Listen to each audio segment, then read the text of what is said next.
Welcome once again to the Brownstone, Wolfe's sanctuary of logic, orchids, and murder. Do tell us where in the world you're listening from, and don't hesitate to share your thoughts. If you enjoy these cases, consider liking and subscribing. Now then, shall we begin? Every good mystery deserves good company, and a little gratitude between cases.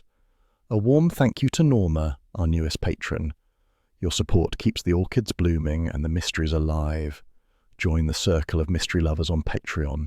Link in description. Nero Wolfe and the affair of the missing governess. There are few things I dislike more than a half-cold lamb chop and a telephone bell doing its imitation of an ambulance siren, but that's how the evening opened. Fritz had just served me the second helping, rare, rosy, and accompanied by his particular brand of mushroom gravy, when the office phone started to howl. Wolfe had retreated upstairs to commune with his orchids, which meant the answering duty fell on me. Duty in this brownstone rarely arrives with gratitude attached. "Goodwin," I said, making it sound like an accusation. The voice that answered had the sort of accent that sprinkles every word with tea leaves. "Mr. Goodwin, is this the residence of Mr. Nero Wolfe, the detective?" "Depends who's asking. If it's the police, he's in the tub. If it's a client, he's in conference. Take your pick." There was a swallow, then urgency. "My name is Lord Geoffrey Whitcomb. I'm staying at the Park Regent Hotel. My governess has disappeared." "Governess," I repeated. "Most people misplace umbrellas. You must have a wide budget for staff." "This is not amusing, sir."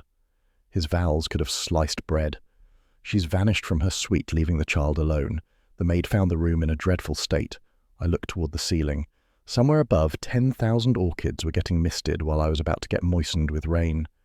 "Hold on, your lordship. Mr. Wolfe doesn't usually take calls after dinner. He believes civilization ends at the doorbell." "I'll pay, handsomely, if you'll come at once." The line crackled with aristocratic panic. Handsomely, in English, means more than the fare to the Park Regent. I told him to sit tight, promised nothing, and rang off.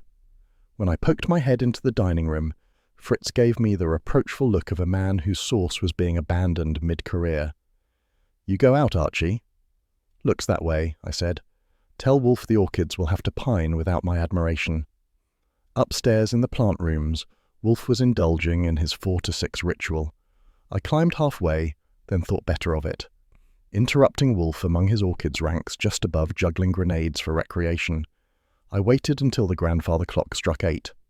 Right on cue, the elevator hummed and His Majesty descended, rotund, serene, and wearing the expression of a man who expects no disturbances and will commit homicide if proven wrong.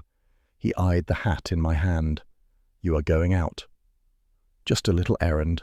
Englishman, titled Missing Governess, High Drama at the Park Regent." Wolfe sighed as if Manhattan itself had failed him. "Archie, I have said repeatedly, the city's hotels are hives of scandal and indigestible food. We do not scurry to them on the whim of every foreigner who misplaces an employee." He sounded desperate and solvent. "I am not a knight-errant boy." "Then consider me your gallant representative," I said. "You can scowl at the bill tomorrow." He tugged the bell cord. Fritz appeared like a courteous apparition. "Beer," Wolfe said, "and tell Mr. Goodwin to desist from idiocy." Fritz departed. Wolfe levelled his gaze. "If you go, do not mention my name. I will not have it bandied about among bellhops." "Understood," I said. "I'll use my alias, St. George." He closed his eyes. Phooey. Manhattan at night is a different organism. The fog rolls in from the river, wrapping the lampposts like it's ashamed of the architecture. The Park Regent's canopy glistened with condensation, and a doorman in livery stood guard like a damp statue. He eyed my hat as though it had forged papers.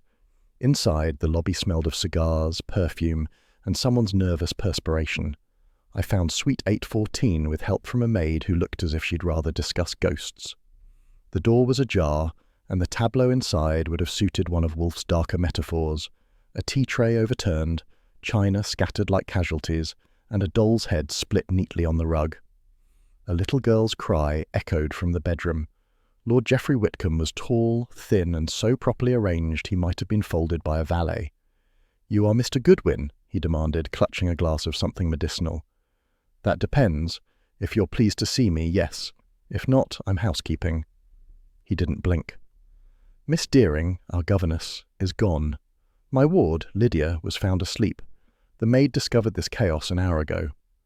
I surveyed the room. Nice chaos. You get the deluxe version with every suite. There was a struggle. Or a temper tantrum with accessories. I bent, picked up a single black glove lying near the door. Kid leather, small. I placed it on the table with a handkerchief barrier. No sense adding Goodwin fingerprints to the exhibit. "Have you called the police?" "Certainly not. There must be no scandal." "That's noble, but the NYPD's sense of humor is limited. You might try them before they try you." He stiffened. "You Americans always assume the worst." "Experience, not assumption." I crossed to the doll. The porcelain face had cracked open to reveal a hollow core. Inside, folded tightly, was a scrap of thin paper printed with faint ink lines. I teased it out and held it to the lamp. Foreign currency, old, maybe obsolete. "Souvenir?" I asked. He looked blank. "I've never seen it before."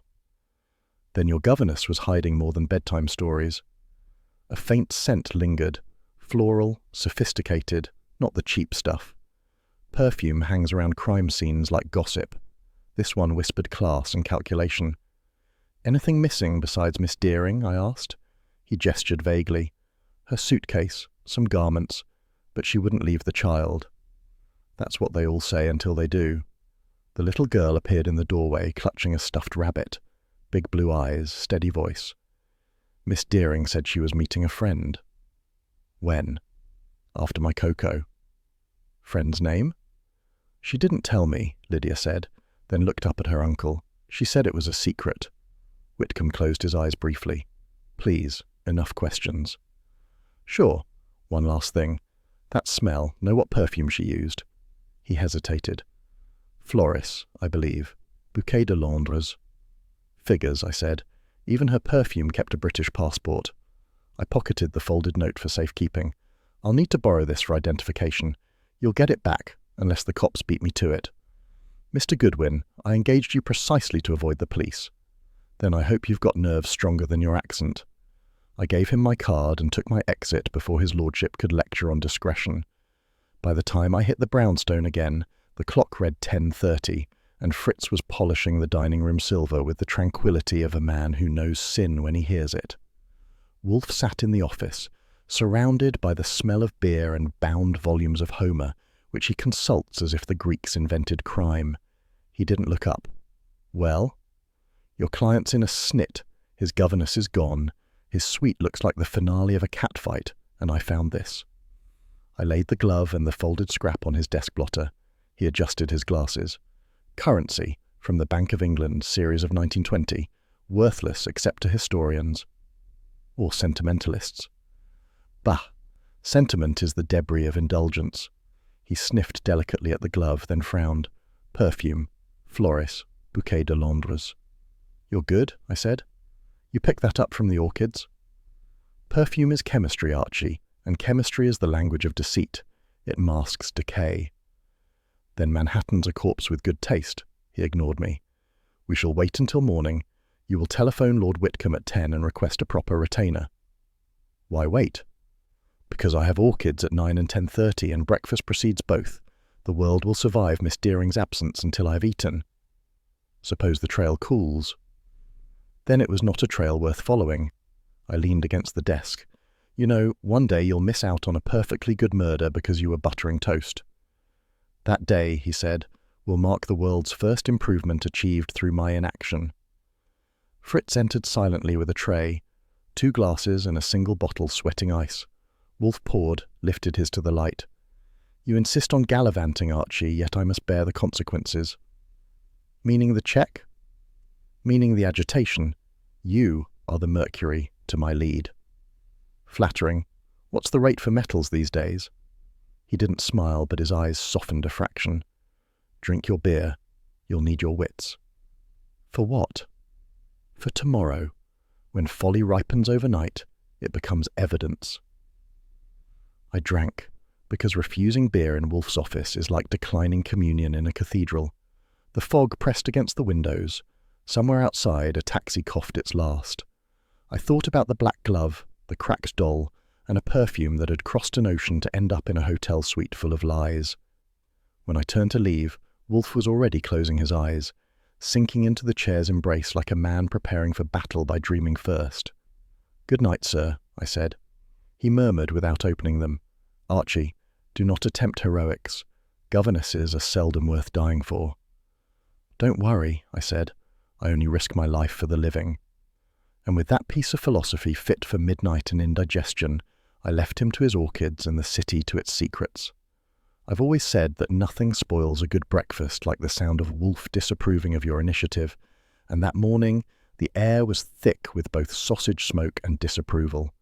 Fritz had done his bit for world peace by producing a platter of his famous veal sausages, crisped just right, and a side of scrambled eggs that deserved their own flag. But across the table, Wolfe was performing a silent opera of irritation, one brow up, one down, mouth pursed like he'd tasted philosophy and found it sour. "You went to the Park Regent," he said finally, after 10 minutes of tragic chewing, "uninvited." "Technically," I said, buttering a roll, "I was invited.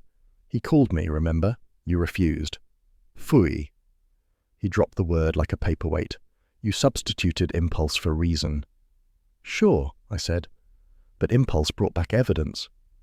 I reached into my pocket, produced the photostat of the torn banknote scrap, and slid it across the table like a poker chip. That was tucked inside a doll's head, not standard nursery fare. He adjusted his napkin, took the page delicately between 2 fingers, and examined it as if the Bank of England had personally offended him. Counterfeit, perhaps. Sentimental relic, perhaps. Irrelevant, certainly. Maybe, or maybe the governess was moonlighting as a courier for His Majesty's Treasury. You never know what's in a doll's head till you crack it open. He gave me the look reserved for statements that should have been strangled at birth.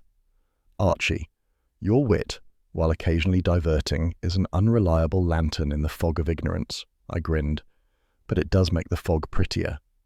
Fritz appeared in the doorway to announce that the client had called to confirm 1 o'clock. Wolfe's nostrils flared like an alarm. "Confound it, Fritz, I said no clients before lunch." "He said it was urgent, sir," Fritz replied apologetically. "He has an appointment at his bank later and will not detain you long." Wolfe glared at his plate as if it were conspiring with the universe. "Archie, this, Lord Whitcomb, strikes me as a man who will speak in italics. I detest italics. At 10 grand you might find them readable." He ignored that, pushed back from the table and rose with the solemnity of a man preparing for a duel. "Very well. Inform him he may come precisely at 1. No sooner, no later. And Archie, if he presumes to discuss tea, empire, or the inferiority of our manners, you will restrain me." "Consider it done," I said, "but I make no promises about my face." By the time the grandfather clock struck 1, the office smelled of polish, tobacco, and Fritz's preventive housekeeping. Wolfe sat behind his desk, a peach in one hand like a sceptre, while I occupied my usual chair, armed with a notepad and a mild case of scepticism. The front bell rang at 1:02. Fritz ushered in Lord Geoffrey Whitcomb, who looked exactly the way the British Empire used to, pressed, polished, and faintly surprised to still exist. Grey suit, pinstripe, umbrella with a carved ivory handle, and a moustache that might have had its own valet. He paused on the threshold as if expecting the orchestra to rise. "Mr. Wolfe," he said, with a bow halfway between deference and allergy. Wolfe inclined his head minimally. "My lord, please be seated. Fritz, the chair by the globe." The Englishman obeyed, his every motion rehearsed for a court that no longer convened. His gloves, grey suede, were laid on the armrest like museum pieces. "I am grateful you agreed to see me. My situation is delicate." "So I gathered," Wolfe said. "Your governess remains unaccounted for." Whitcomb's lips thinned. "Quite, Miss Florence Deering. She has been with us 2 years, most exemplary. Yesterday evening she vanished from the Park Regent without so much as a note." "And your niece?" "Safe, thank heaven, but distraught." I said, "You might have called the police." He turned his head slowly, as though I'd suggested selling Buckingham Palace. "My dear Mr. Goodwin, publicity would be intolerable. There are family matters, trusts, inheritance, things of that sort." That last bit rang louder than it should have. Wolfe's gaze sharpened. "Indeed, Matters of finance often incubate distress. Whitcomb shifted. I assure you, Miss Deering had no interest in money. No one does, I said, until it's missing. Wolfe shot me a glance sharp enough to peel an orange. Then to Whitcomb. Your offer? I am prepared to pay $5,000 for the recovery of Miss Deering, quietly and promptly. Wolfe studied him in silence, rolling the peach in his palm like a coin. The pause stretched. Finally he said, 10. The Englishman blinked. 10? You wish discretion, Wolfe said mildly. Discretion is costly. So is my forbearance in enduring your manners. 10,000. A bead of sweat formed at the client's temple. He dabbed it with a monogrammed handkerchief that looked hand-woven from ancestry. Very well. 10. Archie Goodwin, notary of shocked expressions, kept his face straight but noted the tremor in the man's left hand as he reached for his checkbook. It wasn't nerves, it was calculation, the kind that measures every coin before surrendering it. While he scribbled, I spotted the flash of gold at his wrist, cufflinks engraved with a stylized crest, a lion rampant over a shield, the same design that had appeared faintly on the corner of the torn English note from the doll. My stomach did a slow somersault. Either coincidence was feeling ambitious or our Lord had more to hide than a missing governess. He passed the cheque across the desk. Wolfe inspected it without looking impressed. Payable immediately. Thank you. You will begin at once. I have already begun, Wolfe said. Mr. Goodwin's report last night provided ample foundation. Whitcomb's eyes flicked toward me, startled. You were there? Just long enough to admire the housekeeping, I said. Your maid should get a raise. He flushed. I trust you kept our names confidential? Absolutely. I introduced myself as the milkman. His lips parted, then shut again. Wolfe's expression smoothed into patience carved from granite.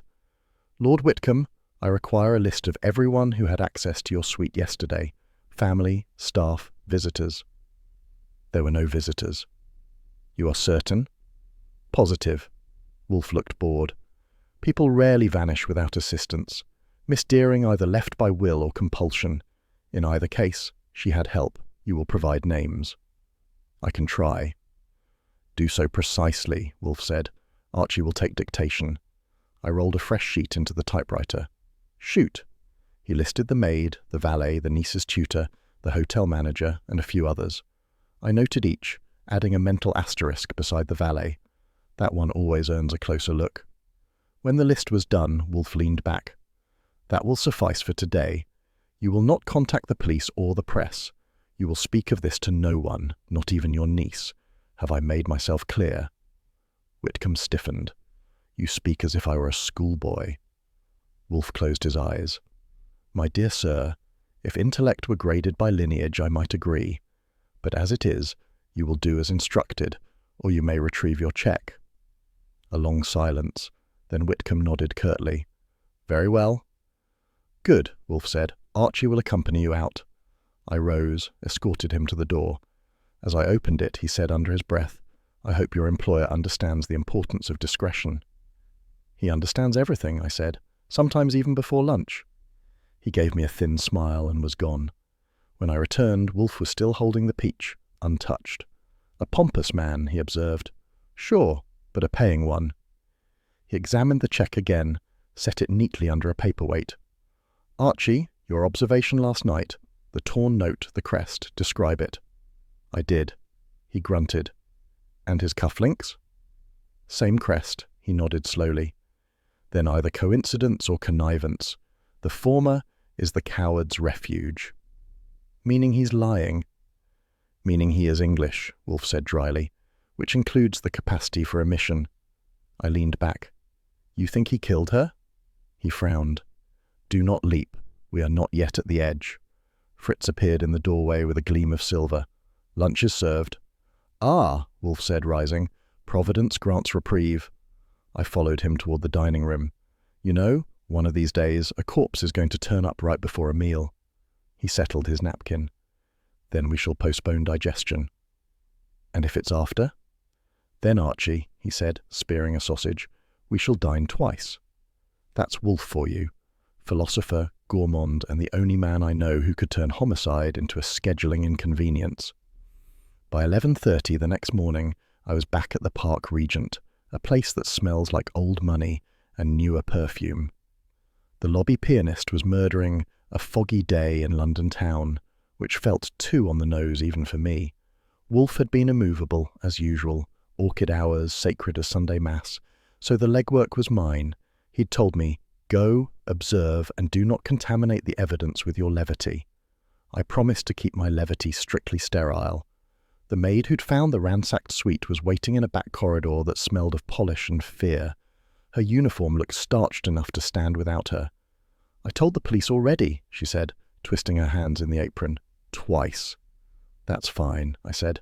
"Tell me a third time. Practice makes perfect." She blinked. She was a nice lady, the governess. Quiet. Paid me to bring the child warm milk at 9. "Milk at 9, I repeated. Criminal habit. Her lips twitched. I took that as a win. "Did anyone visit?" "Only the uncle, and a gentleman in a grey hat. I never saw his face, just the smoke of his cigarette." That got my attention. "Inside the suite?" "Yes, near the window. The carpet's burned there." I tipped her a buck and strolled through the open door of 814. The place had been tidied, but not enough to fool a Goodwin. The curtains still drooped like hangovers, and the smell of stale tea mixed with that perfume, Floris, Wolfe's nose had called it, still clung to the drapes. I found the burn mark, small, deliberate, the kind made by someone who liked to watch the flame die slow. I crouched, pretending to admire the rug pattern, and saw something glinting behind the radiator grill. A flat-head screw, and about 5 seconds later, I had the vent open. Out slid a small torn envelope, browned at the edges. The address read simply, Miss F. No return, no postmark. A red smear of sealing wax clung to one corner like lipstick after a bad date. I slipped it into my notebook. Nothing inside, whatever had been in it, was long gone. A throat cleared behind me. "I thought you were allergic to manual labour, Goodwin." I looked up into Inspector Kramer's broad mug, cigar clamped like a bayonet. His hat brim shadowed eyes that hadn't seen a vacation since Hoover. "Morning, Inspector. You're early. I figured you'd still be writing love letters to the DA. "Save the wisecracks," he said. "What are you doing here?" "Tourism. The service here's excellent if you enjoy disappearances." He came in, surveyed the room and sniffed the air. "Yeah, smells like Wolfe's handwriting all over it." "He's cultivating orchids," I said. "The only thing he's cultivating here is patience with me." Kramer grunted. "We found a passport in the East River this morning. Name, Florence Deering. Ring a bell?" I nodded slowly. "Your river's got good taste in reading material." "Don't get cute." He flipped open his notebook. "No body yet, but the photo matches your governess. Torn out clean like somebody wanted ID without the corpse. You see any English cash around?" "Only this," I said, holding the photostat of the torn banknote Wolfe had copied. "You can keep the replica, the original's at the brownstone." He squinted at it, then pocketed it. "I'll get the lab to take a look. Maybe she was mixed up in currency smuggling. Or tea smuggling, or secrets. Hard to tell what the British value most." He ignored that. "The uncle talked to you?" "Yesterday. He's as tight-lipped as a safe with a hangover. Wrote Wolfe a cheque big enough to finance a small revolution." Kramer's brows met in a conference. "That fancy-pants client of yours better not be holding out on me. If he's dirty, I'll drag Wolfe into this whether he likes it or not." I smiled. "You'll need a forklift." Kramer's eyes narrowed, then softened just enough to pass for affection. "Look, Goodwin, I know you'll snoop whether I tell you to or not. Just don't step on my toes. I'm giving you rope. Try not to hang either of us with it." "Fair enough, but if I find anything hanging, I'll let you cut it down first." He puffed smoke. "That's big of you." The floor manager chose that moment to appear, oozing indignation. He was a slim man with hair like shoe polish and the disposition of a man allergic to tipping.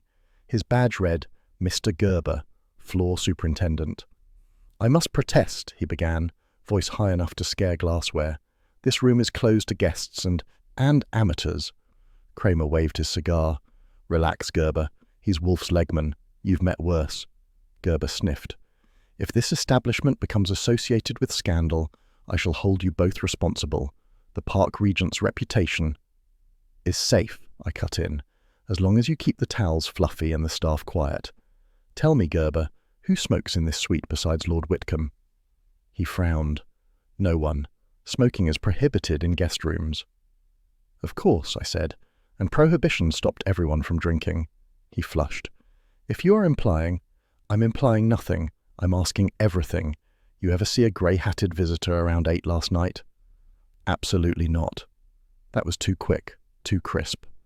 A man who's sure usually takes longer to prove it. Kramer noticed too. Maybe you should check with the night bellhop. Gerber hesitated, then sighed. Very well. If you must waste the boy's time.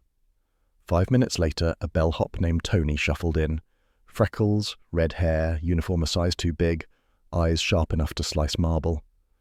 Yeah, I was on duty, he said. English guy came through about 8:30, not the Lord, another one. Didn't sign in, though. Gerber sputtered. Impossible. All visitors. Relax, Chief, Tony said. I remember because he slipped me a buck to keep quiet. Kramer turned to me. Your people really do export honesty with interest. I grinned. Don't blame me, I was born domestic. Tony continued. He went straight up to 8, didn't stay long, 10 minutes maybe. Then he left, looking nervous. What kind of nervous? I asked. The kind that doesn't tip twice, Tony said. Oh, he dropped something. He dug in his pocket and produced a burnt matchbook from the Regent's bar, initials WD scrawled inside the cover in pencil. I took it carefully. Thanks, kid. Keep it between us. He saluted and vanished. Kramer eyed the matchbook. That could be your grey hat visitor, or another bum with bad initials. Could be, I said. I'll run it by Wolfe. He likes puzzles that smell like smoke and hypocrisy. Gerber sniffed again. Gentlemen, are we finished? I have guests arriving who pay more than the police. Yeah, Kramer said, stepping close enough that the manager backed into the door. We're finished, for now, but keep your staff available. If anyone forgets what they saw, I'll jog their memory at the precinct. Gerber swallowed and fled. When we were alone, Kramer turned to me. You tell Wolfe the lab will have that passport by tonight. If it's genuine, maybe your governess didn't drown. Maybe someone wanted us to think she did. Always flattering when a murderer does our thinking for us, I said. He grunted. And Goodwin, tell Wolfe I don't like playing second fiddle. He pulls any stunts, I'll yank his license clean off the wall. I'll pass it on right after his beer. He listens better with foam. Kramer's mouth twitched, almost a smile. You're a piece of work. Occupational hazard. He jammed his cigar between his teeth and strode out, trailing smoke and decency in equal measure. I stayed behind a minute, studying the room. The vent grill lay open, the empty envelope sat in my notebook, and the perfume still lingered, the kind that doesn't fade, just lies in wait. The matchbook felt warm in my pocket, as if whatever secret it held didn't like the dark. Servants scurried past the door, pretending not to stare. They always do. The help sees everything, records nothing, and speaks only when the fear of silence grows worse than the fear of talking. I buttoned my coat, tipped my hat to the ghost of Miss Deering, and headed for daylight. Somewhere between the lobby orchids and the street grime, the truth was hiding, and Wolfe at that exact moment was probably deciding whether to risk indigestion by caring. But that's the system. He thinks. I sweat. And right now, I had plenty to sweat about. The next morning, after 2 coffees and half of Fritz's leftover apple strudel, Saul Pantzer's voice came down the wire at 10:47 a.m., low and precise as a metronome, which for Saul meant he'd been waiting since 10:30. Got your lady, he said. Florence Deering, 32, former companion to Mrs. Clara Vreeland, widow in Westchester. The old lady died last year, not peacefully. Define not peacefully, Saul. She took a tumble down the stairs after a family argument about bonds, paper kind. Florence was named in the police note as the one who found the body. Nice record. Anything since? She moved to Manhattan 4 months later. References from the Vreeland estate glowing enough to light Broadway, hired by Lord Whitcomb through an agency on Madison. One more thing. She's been buying small parcels of old municipal bonds from a broker on Broad Street. Face value's junk, but the series numbers match a 1920 trust fund. Whose trust? Vreeland's. Same family. Somebody's been reclaiming them quietly. That's all for now. Fine work, Saul. Put it on my tab, the one Wolfe pretends not to see. He chuckled once and hung up. I scribbled notes and headed to the office where Wolfe was performing his favourite mid-morning exercise, staring at nothing while appearing to conquer it. The desk was cleared, the beer bottle beaded with condensation, and his hand hovered over the bell cord like a judge weighing mercy. He didn't look up when I entered. "Report, Archie." I gave him the Panzer Digest in under 2 minutes. At the word Vreeland, his eyebrows met like two cats deciding to fight. At bonds, they rose again, friends once more. He sipped beer. Interesting. The same syllables occur in both bondage and bond. There is some moral kinship. "Sure," I said, "especially when the interest rate's fatal." He ignored me, reached for a sheet of cream paper and his fountain pen. "Take dictation. A memorandum to myself." "Yourself? Who else is fit to read my notes?" "Besides me, you mean?" He scowled gently. "Begin." I rolled a sheet into the Remington and waited. He spoke as if narrating to history. Florence Deering, née unknown, educated in England, trained as a governess by necessity, not inclination. Possesses refined handwriting, indicative of discipline under constraint, not temperament. Her association with the Vreeland estate suggests access to financial records. Her later employment with Whitcomb indicates selection based on discretion and accent, not merit. He paused for a sip. "Archie, you follow?" "Sure. I translate that as smart, broke, and available. Shall I underline it?" His eyes half closed. "You are a menace to syntax." "Occupational hazard," he dictated further. "The collection of defunct bonds is not sentimental. It is strategic. Only one who knows of the 1920 trust would bother. Therefore Miss Deering was either seeking to restore stolen wealth or to steal it herself," I typed, the keys clicking like anxious fingers. Or maybe she just had a thing for old paper. "Phooey, a woman's obsession with paper is always practical, either marriage licenses or money." "Romantic." "Accurate." He set the pen aside and examined the envelope from the vent. The flap bore the letters F.D. in flourished ink. "Observe the hand." Neat. Could have been done with a ruler and 2 shots of self-control. "Exactly." His voice warmed like a teacher finding a bright pupil accidentally. "See the upright stems, the closed loops. That is writing taught under constraint. It conceals temperament behind form. A governess's hand." I whistled softly. "You can tell all that from loops and dots?" "Certainly. Handwriting is gesture fixed in ink. Character is gesture fixed in habit." "Then mine must say, smart, handsome, underpaid. Want a sample?" "Spare me." He tugged the bell cord. Fritz appeared within seconds, armed with a fresh bottle and the look of a man born to serve order. "Another glass for Mr. Goodwin," Wolfe said. "I shall not drink alone in the presence of impertinence." "Coming right up," Fritz said, and was gone. I leaned back. "So, we have a lady who collects scrap bonds, writes like a nun, and leaves perfume trails across hotel carpets. What's your hunch?" Wolfe closed his eyes. "A woman of intelligence forced into decorum. That breed is dangerous. Their minds work in confined spaces, and when they escape, they explode." "Fine psychology. Any evidence?" He opened one eye. "You just gave it to me. She hid a message in a vent rather than a drawer. A drawer is searched by men, a vent by chance. She trusted chance more than people." "Maybe she trusted bad luck and got it." Fritz returned with the beer.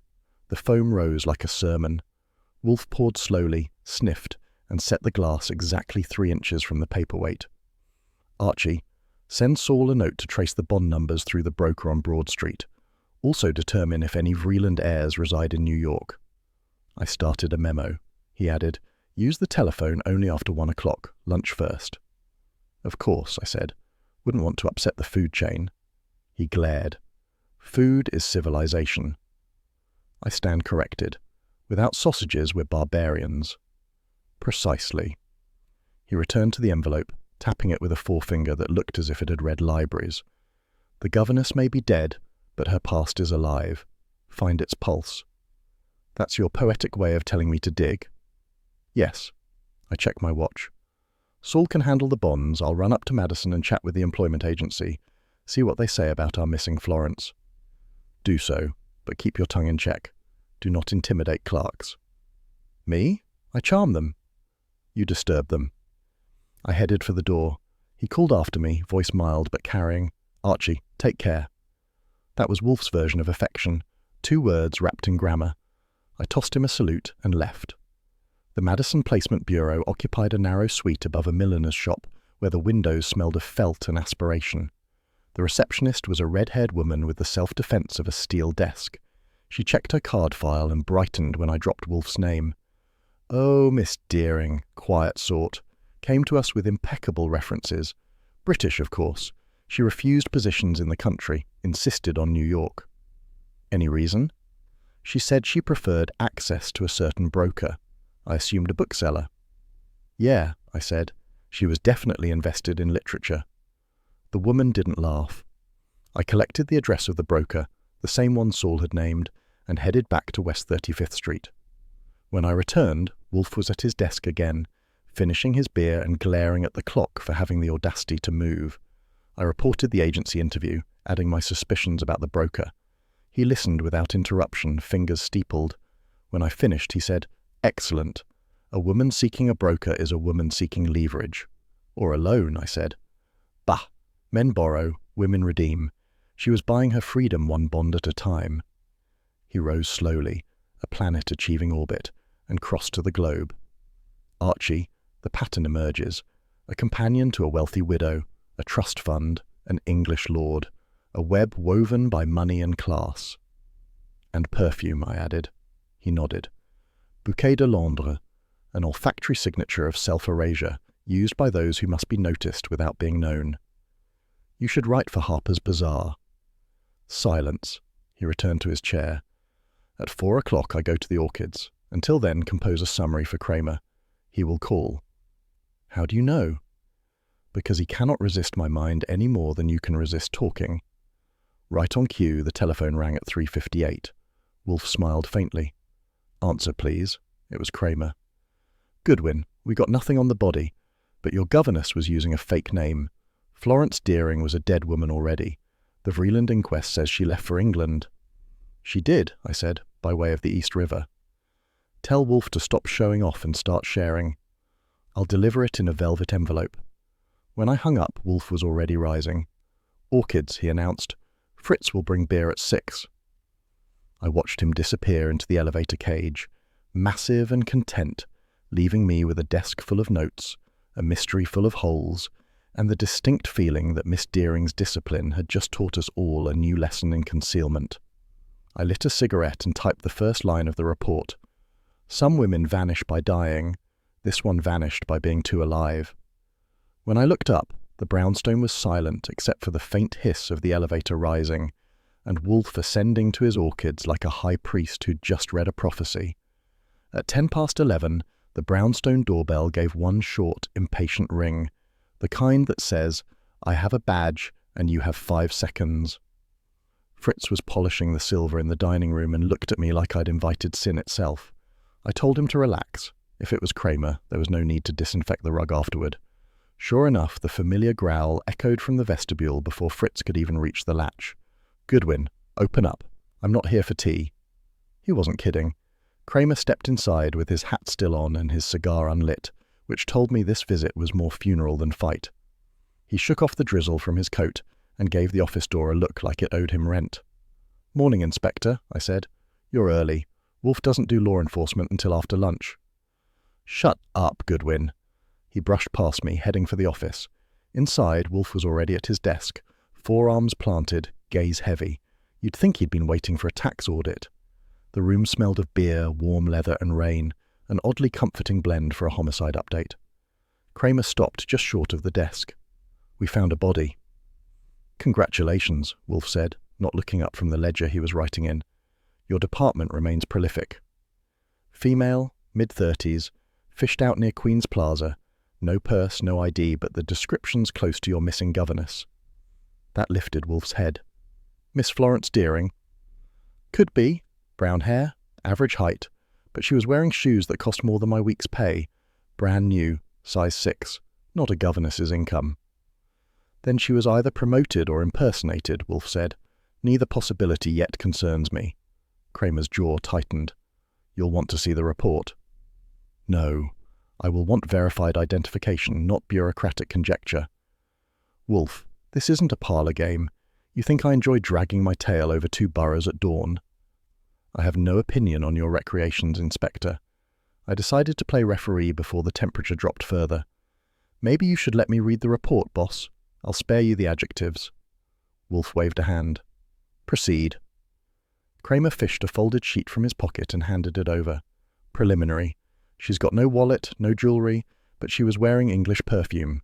Something fancy. Florist of London or whatever. Floris, I said. Bouquet de Londres. Same scent I picked up in the Whitcomb suite. Kramer nodded. Then I'm betting it's your governess. Possible, Wolfe murmured, but not conclusive. I scanned the sheet. Clothes were simple but good quality. Coat label from a Fifth Avenue boutique. No fingerprints on the shoes. Wolfe leaned back, fingers steepled. So we have a woman of modest occupation dressed beyond her means, drowned in Queens. Archie, what inference leaps to mind? That she wasn't swimming. Kramer snorted. Cute. Look, Wolfe, we're not blind. The water in her lungs says she was dumped, not drowned. And that note you gave me about the trust fund, it checked out. Those old bonds she was collecting, someone's been cashing similar ones in London. I had our liaison check. I raised an eyebrow. Well, I'll be. Kramer complimenting Wolfe's notes. Is this a first? He shot me a glare. Don't push it. You handed me useful crumbs. I'm admitting it because I'd rather deal with you two than with the idiots downtown. Flattery, Wolfe said mildly, from an adversary, is either an omen or a trap. Which? Neither. Just efficiency. If we're both chasing the same fish, we might as well use the same net. That, from Kramer, was practically a love letter. Wolfe studied him, then nodded. Very well. For the moment, cooperation. Archie, take dictation. I rolled a sheet into the typewriter. This is going to end with me testifying, I can feel it. Silence, Wolfe said. To the inspector. My analysis indicates that Miss Deering's disappearance and the subsequent corpse are elements of a financial crime masquerading as a domestic one.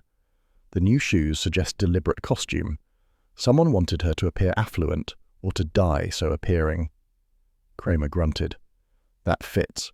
We found her coat pocket stuffed with packing paper, like she'd just walked out of a store. Maybe the killer bought her the outfit. Or dressed her after, Wolfe said. Clothing is narrative, Inspector. It tells the story the killer prefers. Kramer tugged at his hat brim. Then what's your story? That she discovered a fraud, Wolfe said, and became its casualty. The bonds were bait. Whoever forged or sold them needed her silence or her signature. You can prove that? Not yet. Then it's still my case. By all means. Wolfe reached for his beer and sipped with exquisite indifference. I do not covet your burden. Kramer took out the unlit cigar and rolled it between his fingers. You know, Wolfe, one of these days your smug routine's going to trip you. You'll sit in that chair while someone else gets the answers first. Unlikely, Wolfe said, since I rarely move. I couldn't help grinning. Inspector, you're lucky he likes you. If you were anyone else, he'd have called you a Philistine and gone back to Pliny. Kramer turned on me. You keep that tongue, Goodwin, or I'll requisition it as evidence. Evidence of charm? Of obstruction. Wolfe cut in before the repartee reached homicide levels. Enough. Inspector, you mentioned the shoes. New, expensive. Describe them precisely. Women's pumps, Italian make, gold stitching. You'd know better than me what they're worth. I would not, Wolfe said curtly. But I know this.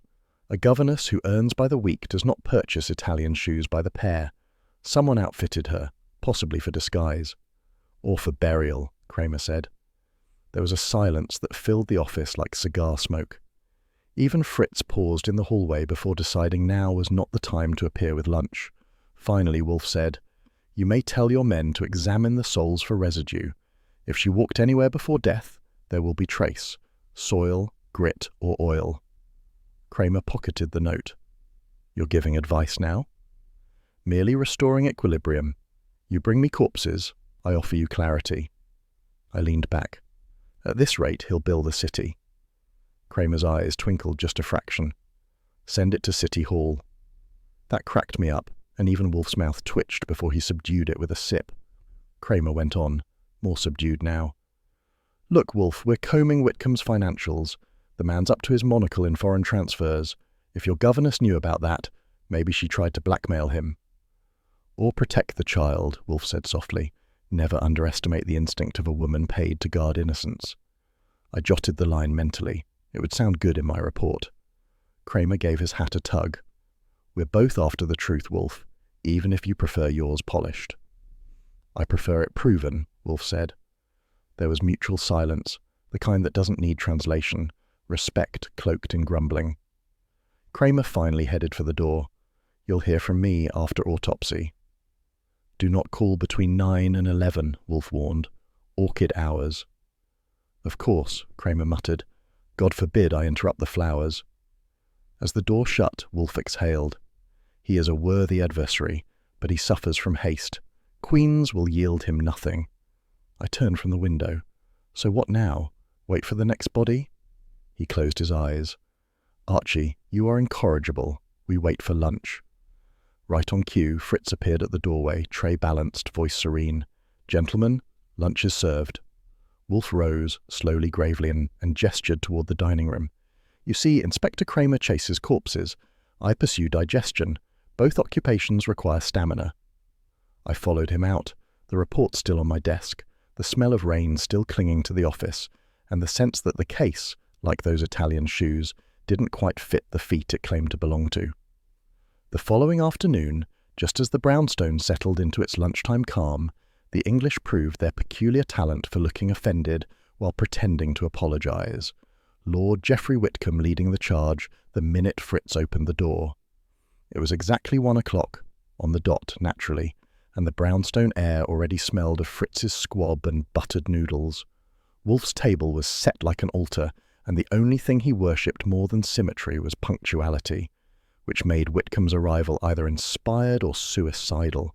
He marched into the dining room in full diplomatic fume, gloves tucked, umbrella under arm, and outrage polished to a high British shine. Behind him trailed a young woman in a pale blue suit, chin high, perfume discreet but expensive. Mr. Wolfe, Whitcomb began, this is insufferable. You promised discretion, yet your police are trampling through my hotel suite. Wolfe's knife paused above a squab wing. My police, Lord Whitcomb? His tone could have frozen a fever. If you refer to Inspector Kramer, he is neither my subordinate nor my agent. I neither summon nor leash him. Whitcomb flushed. But you spoke to him. I did not, Wolfe cut in. He intruded, as is his civic right, and I permitted him no enlightenment. You, however, might have forestalled such intrusion had you been forthright. That did it. The noble jaw tightened. You impugn my honesty? Wolfe dabbed his mouth delicately.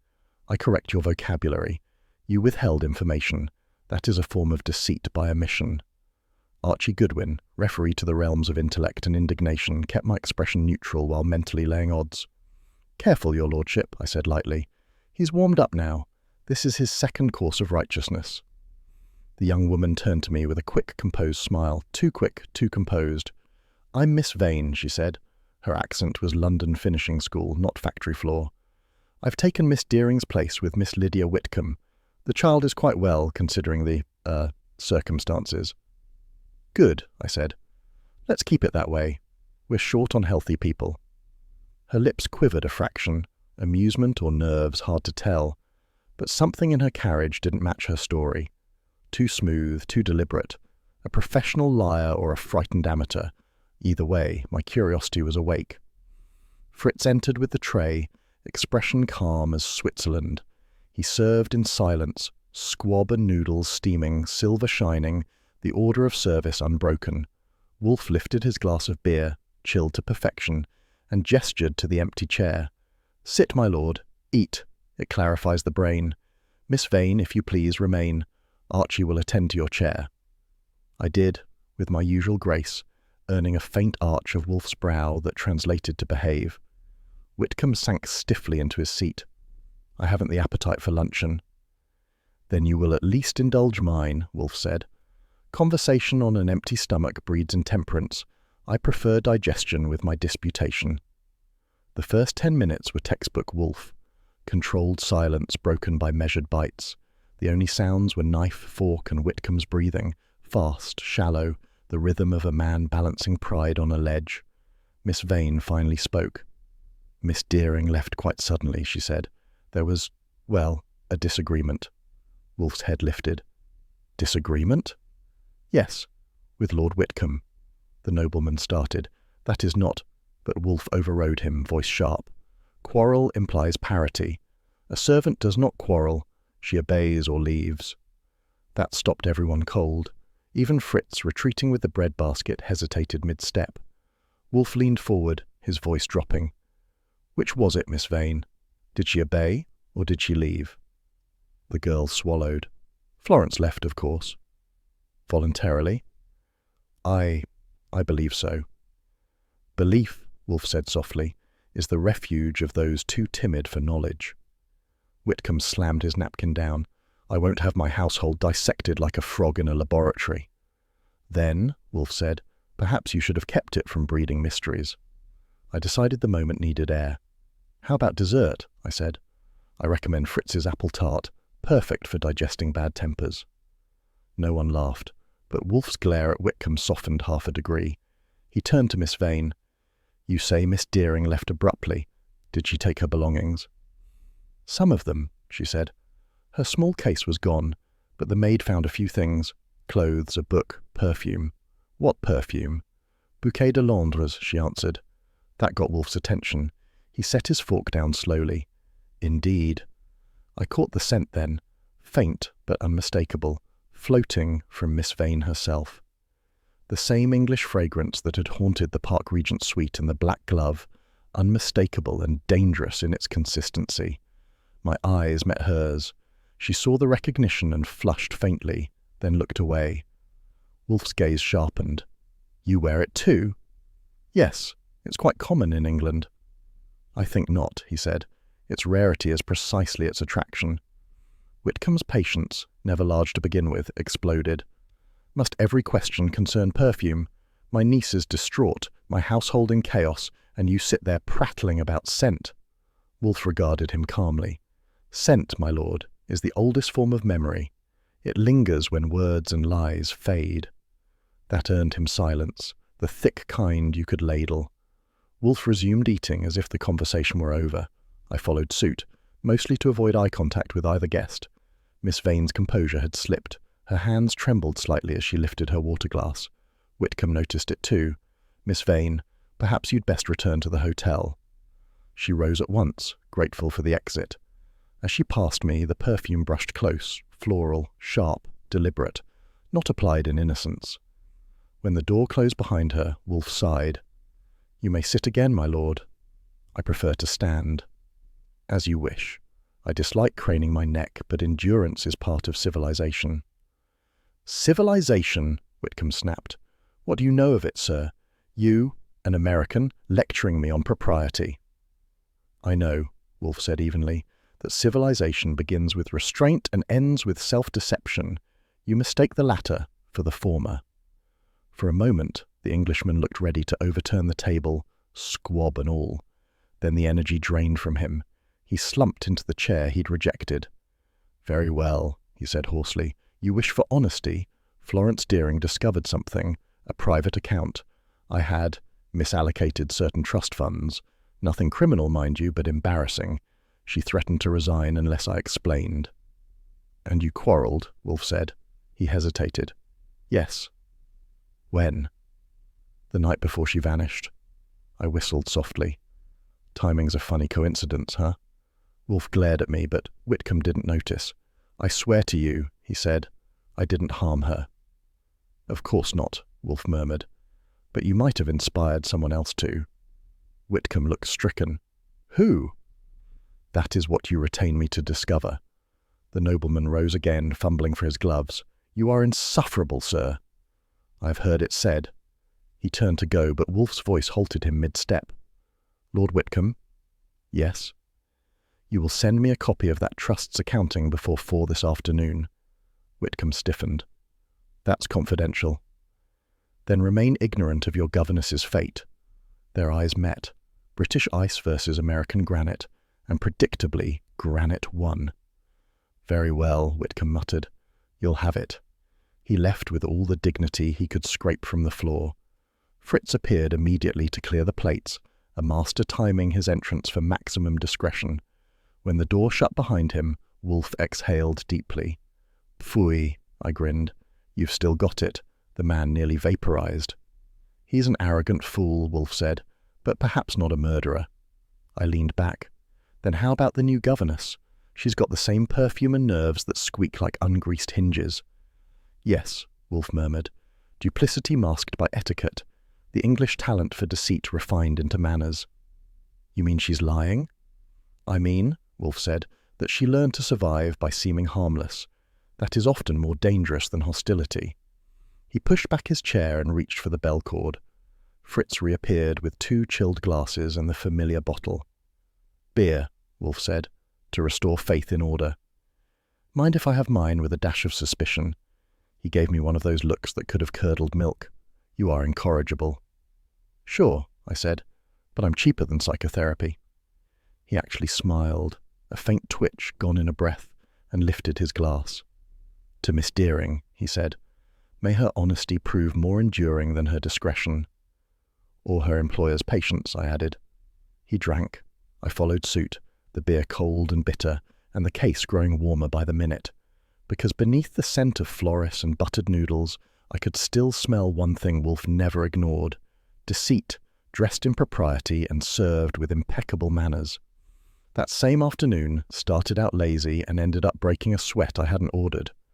Around 2:43 p.m, the phone rang, cutting through the peace of the brownstone like a cop through a crowd.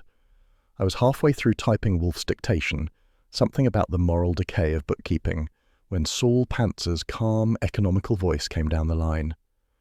Archie, he said, I've got eyes on your missing governess. Florence Deering, Battery Park, boarding the Staten Island ferry right now. That got me upright.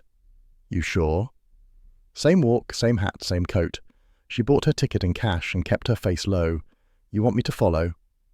No, I'll take it from here. I hung up, grabbed my hat, and was out the door before Fritz could ask whether I'd be back for lunch. The air outside smelled of rain and exhaust, the sort of combination that makes Manhattan look honest for a second before the grime wins. By the time I reached Battery Park, the fog had rolled in like a bad conscience. The harbour was grey and thick, gulls circling overhead as if waiting for confessions to drop. Saul was waiting near the newsstand, brim down, expression neutral as a tax form. She took the 2:30 ferry, he said. You've got 6 minutes before she docks on the other side. I nodded, bought my ticket, and pushed through the turnstile. The ferry's whistle sounded mournful enough to make a poet quit. I leaned on the rail, the skyline fading behind me, and watched the water churn like a dirty secret. Halfway across I spotted her, a slim woman near the aft deck, coat buttoned high, hat tilted low, veil down just enough to suggest mystery. Florence Deering, in the flesh, or so I thought. I cut through a knot of sailors and positioned myself 3 paces behind her. The ferry rocked gently, the crowd swayed with it. I waited for the right moment, then said, Miss Deering? She spun fast, startled, blue eyes sharp under the veil, and completely wrong. The face was younger, the jaw harder, and the accent pure Brooklyn when she said, What's the big idea, mister? Sorry, I said smoothly. Thought you were someone I used to owe money to. She tried to walk away, but I stepped in beside her. Mind if I ask who gave you that nice coat? English cut, I'd say. Probably came with instructions. I don't know what you're talking about. That's funny, I said, because the woman I'm looking for wore that exact coat when she disappeared, and she didn't buy it from Macy's bargain basement. Her mouth tightened. Look, mister, I got paid to wear it, okay? Some guy said it was for a photo test. Said I should walk on the ferry, keep my head down and make sure anyone watching saw me. That's it. What guy? Tall, fancy talker. Accent like a movie. British, maybe. He give a name? Whitby. Wit something. Paid cash. I slipped her a 10. You've got a good memory when properly motivated. Go home, take off the coat, and forget you ever liked boats. She pocketed the bill and vanished into the fog like a small-time ghost. That left me on the dock with nothing but gulls and the uneasy feeling that someone had just sold me a counterfeit truth. I scanned the crowd. No British noblemen handing out costumes, No Florence Deering waving from behind a piling, just one grey-haired dock worker leaning on a crate, watching me the way a cat watches a mouse try arithmetic. "Afternoon?" I said. "Yeah," he replied. "You lookin' or losin'?" "Both." I slipped him a 5. "You see a fella here earlier, tall, British, dressed like he ironed his conscience?" He grinned, showing a few gaps in the lineup. "Sure. Gave that girl an envelope, told her to keep her veil down and walk straight on the ferry. Then he says something funny. The past must be seen before it can disappear. I figured he was quoting the Bible or drunk." "Maybe both," I said. "Thanks." He nodded. "If you find him, tell him poetry don't pay." I left him chuckling into the mist and headed for the nearest phone booth. Wolfe answered on the 3rd ring, which meant Fritz had fetched him from Orchid Heaven. "Well?" Wolfe asked. "False alarm," I said. "Florence was a hired stand-in. British guy gave her money to stage a sighting. Our missing governess has been replaced by a cut-rate understudy." There was silence. Long, heavy, expensive silence. I could practically hear the grey cells simmering in butter. "Return at once," he said finally, and hung up.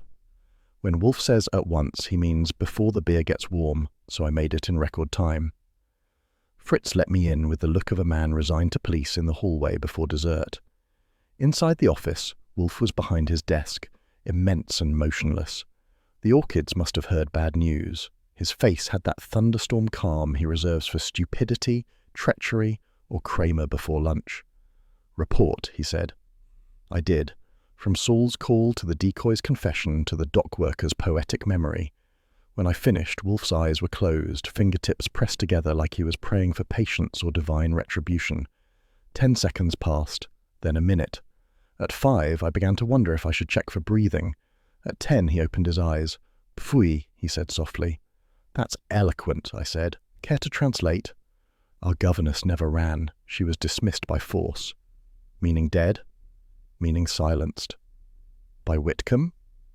"Indubitably. The charade at Battery Park was his doing, designed to persuade Kramer, the press, and perhaps his conscience that she fled. A visible disappearance satisfies the imagination. It excuses inquiry." "Yeah," I said. "Only he forgot to hire a better actress." Wolfe ignored me and reached for the bell cord. Fritz appeared as silently as sin forgiven. "Beer," Wolfe said. 2 glasses. While Fritz vanished, I sat down. "So we've got Whitcomb paying for ghost stories and perfume that kills by association. What's next? He sends us a condolence wreath?" "Possibly," Wolfe murmured. "Guilt often seeks aesthetic outlet." "That sounds swell, but what do we do?" He opened his eyes again. "You, Archie, will contact Saul. Tell him to investigate the ferry ticket vendor and any surveillance near the park. Determine whether the Englishman was seen leaving by cab or on foot. I wish to know whether his confidence included carelessness." Fritz returned with 2 glasses and the brown bottle that makes Wolfe's afternoons tolerable. The foam hissed as it settled. The silence did too. Wolfe took a sip, eyes half closed. "The British," he said, "have always preferred murder in the conditional tense. They do not kill, they remove. They do not lie, they rearrange. It is an aesthetic fault, not a moral one." "You should lecture at Scotland Yard," I said. "They could use the publicity." He glared. "Archie, your levity is an irritant." "That's why you keep me." His lips twitched. "Perhaps." I stood, stretching. "You know, there's one thing I don't get. Why bother with the ferry stunt at all? If Whitcomb wanted her dead, why make it look like she skipped town?" "Because," Wolfe said, "he wishes the world to believe she lives. A corpse invites curiosity. A vanished woman invites forgetfulness." I thought about that. So Florence Deering's already buried, just not officially. Precisely. The clock on the wall ticked 3 times before Wolfe spoke again. "The dock worker's recollection interests me. The past must be seen before it can disappear.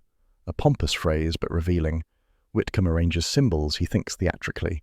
This, Archie, is not merely murder, it is production." "Yeah," I said. "Only the audience keeps dying." He gave me the full weight of a glare that could have sterilized instruments. "Archie." Okay. I'll ring Saul and chase your ghost trail." As I reached for the phone, Wolfe's voice stopped me. "One more thing. If Kramer calls, he will, inform him we have nothing to add until after dinner.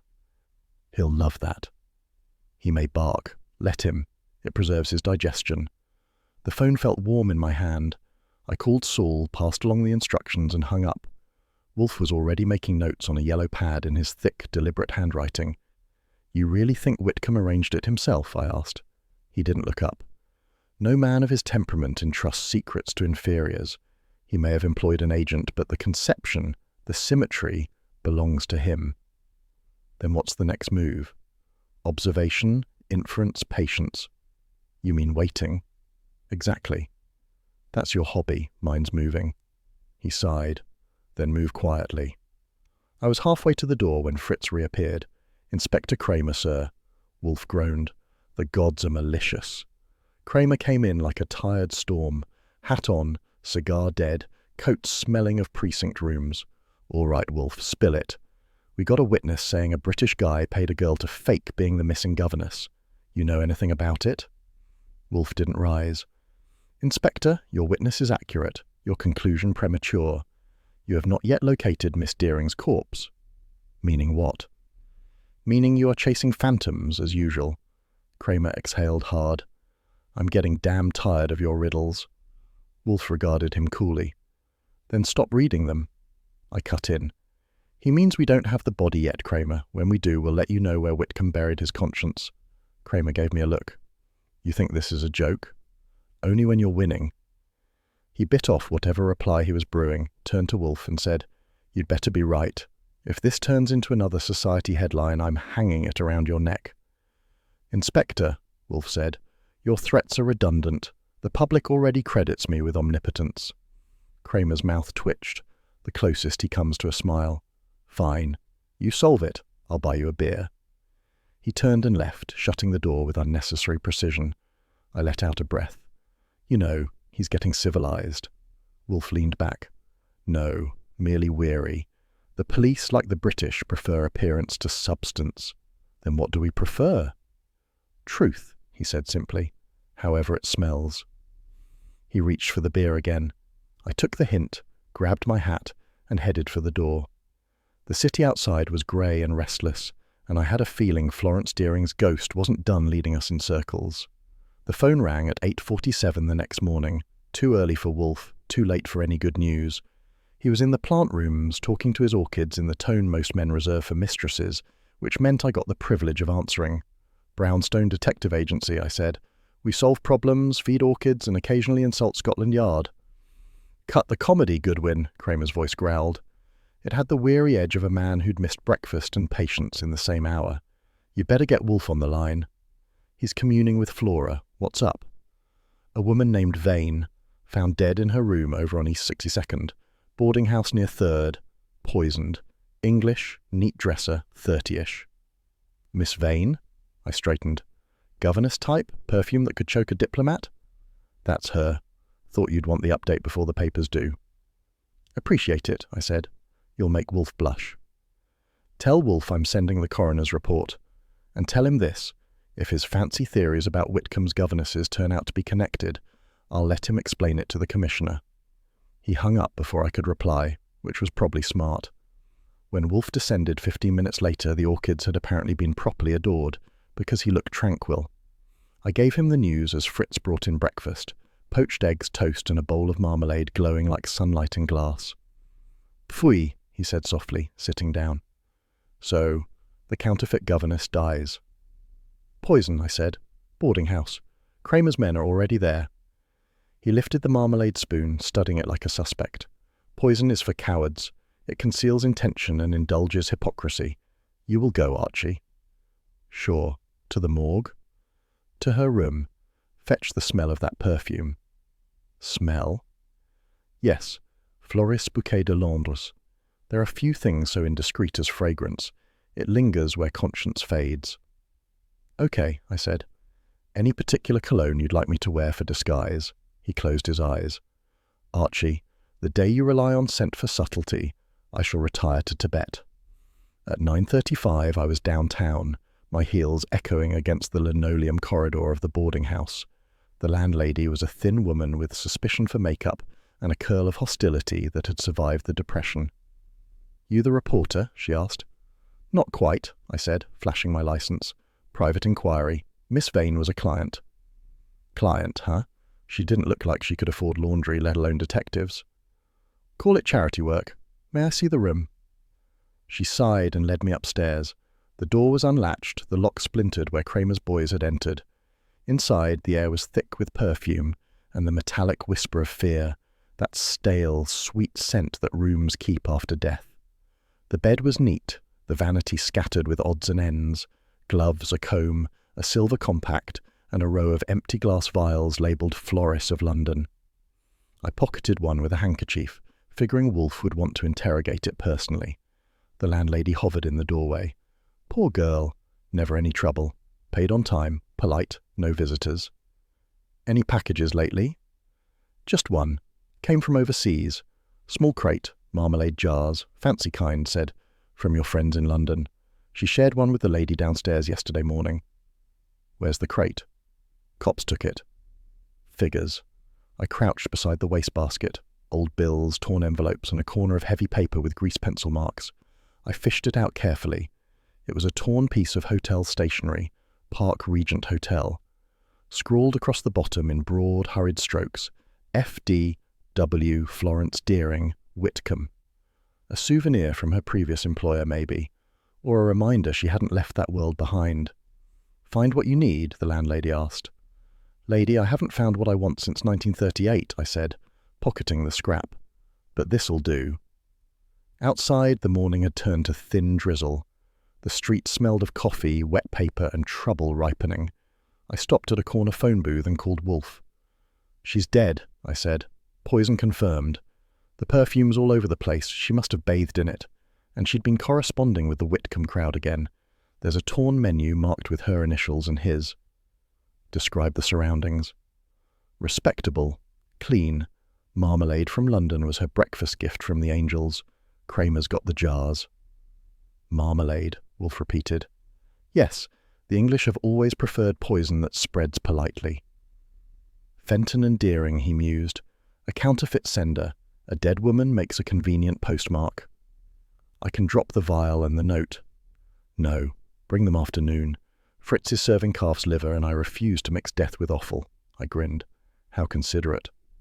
Back at the brownstone I arrived precisely at 12:55, just in time to smell liver and onions being murdered in butter. Wolfe was already in his chair, hands steepled, eyes closed.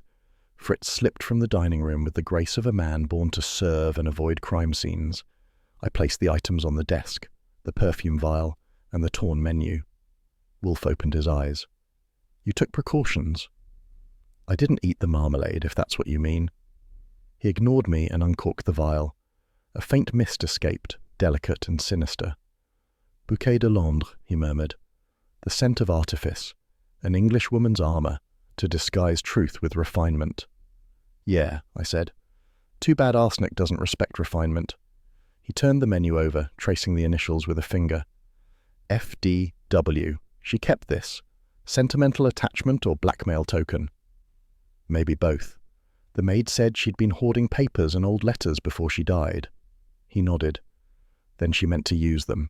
The marmalade was her reward. Poisoned gift from London, I said. That's a hell of a thank you card. He closed his eyes again. Archie, recall what Lord Whitcomb said of her, that she resigned after a quarrel. Suppose she threatened disclosure of his financial indiscretions. Suppose she knew of the trust of the falsified bonds. To silence her in London might have been noisy. To silence her here delicately, with imported jam, would appear civilized. I whistled. Killer etiquette, the Empire's best export. Exactly. The phone rang again, and I answered. Goodwin. It was Kramer, sounding more tired than angry this time. You were right about the marmalade. Lab just finished. Poisoned with cyanide crystals dissolved in orange preserve. Postmarked London, sent a week ago. Return label says Fenton and Deering, family friends. Any idea what that means? Yeah, I said. It means the dead woman had lousy pen pals. Tell Wolfe I'll be there at 5, he said. And tell him not to play word games. The press is already sniffing around. They'll crucify us if this looks like foreign scandal. Sure thing, Inspector. I'll polish his halo. I hung up. Wolfe was watching me. Kramer, he said. Yep, and he's bringing his appetite for ulcers. Wolfe frowned.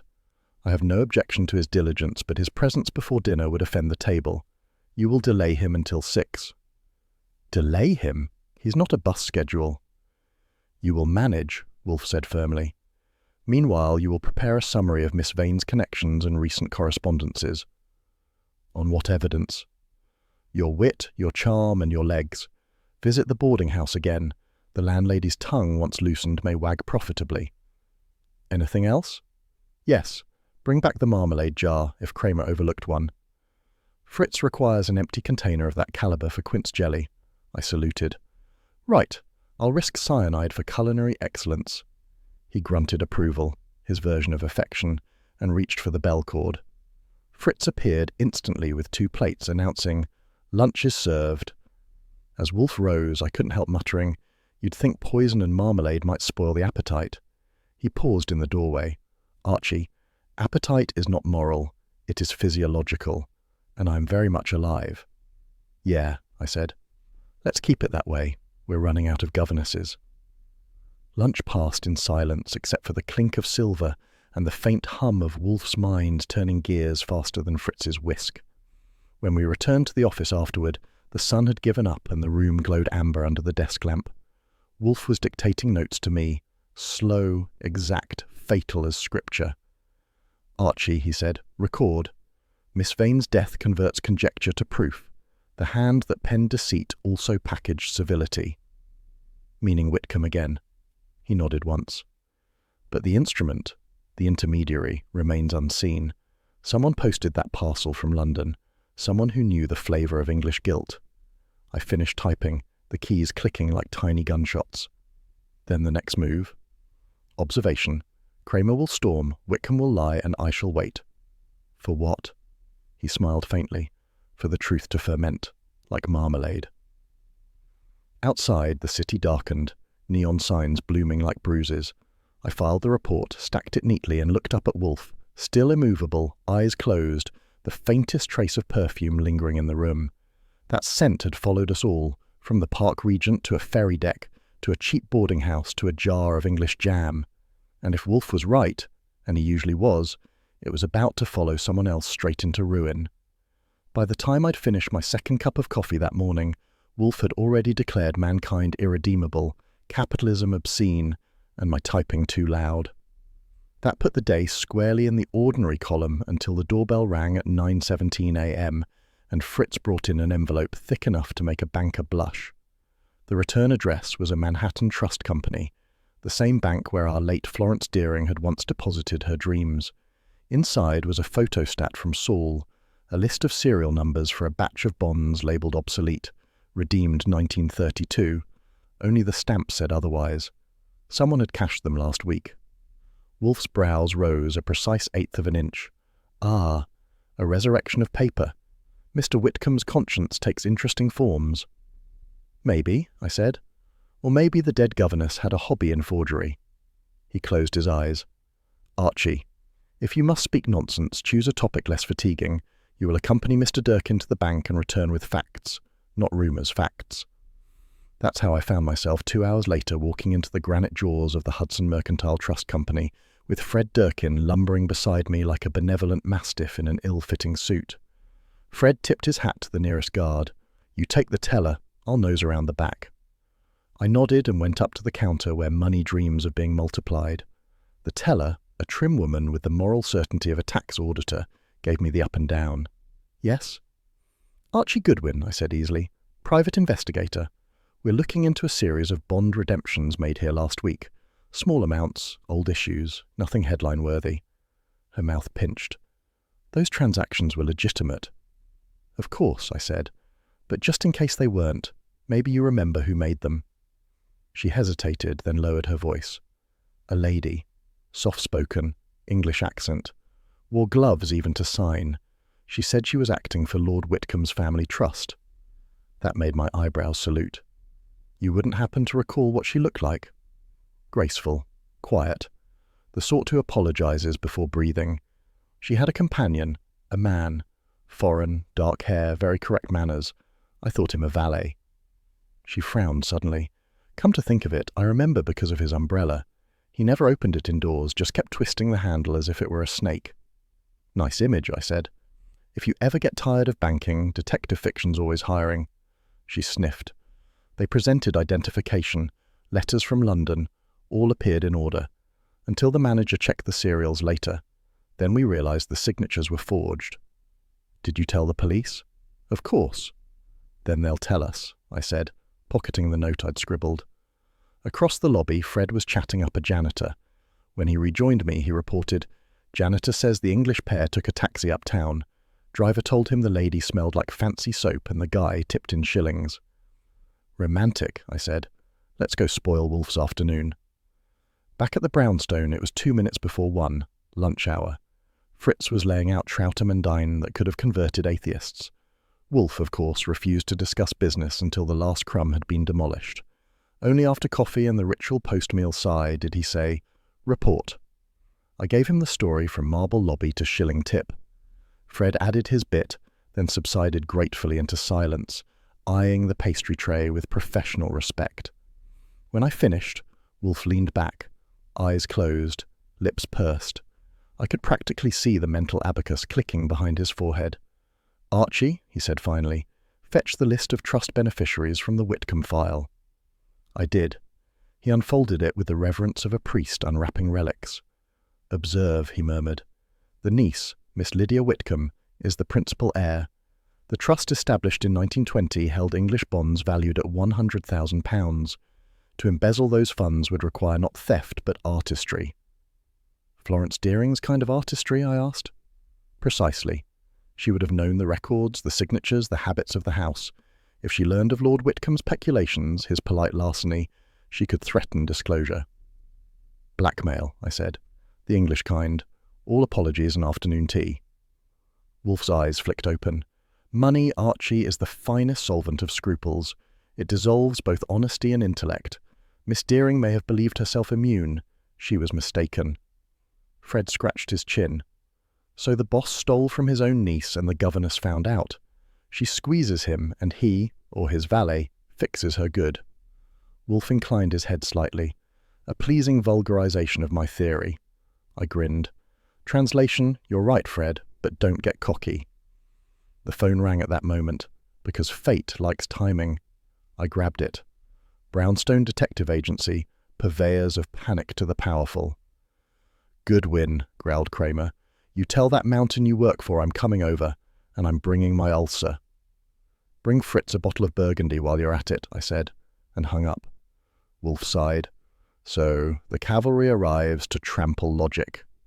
10 minutes later, Kramer marched in, hat on, cigar unlit, eyes red as stoplights. He dropped into the red leather chair opposite Wolfe like a man resigning from hope. "All right," he said. "We got word from the bank about forged bonds tied to your English client. You sitting on anything?" Wolfe's lids drooped. "Inspector, I sit on many things.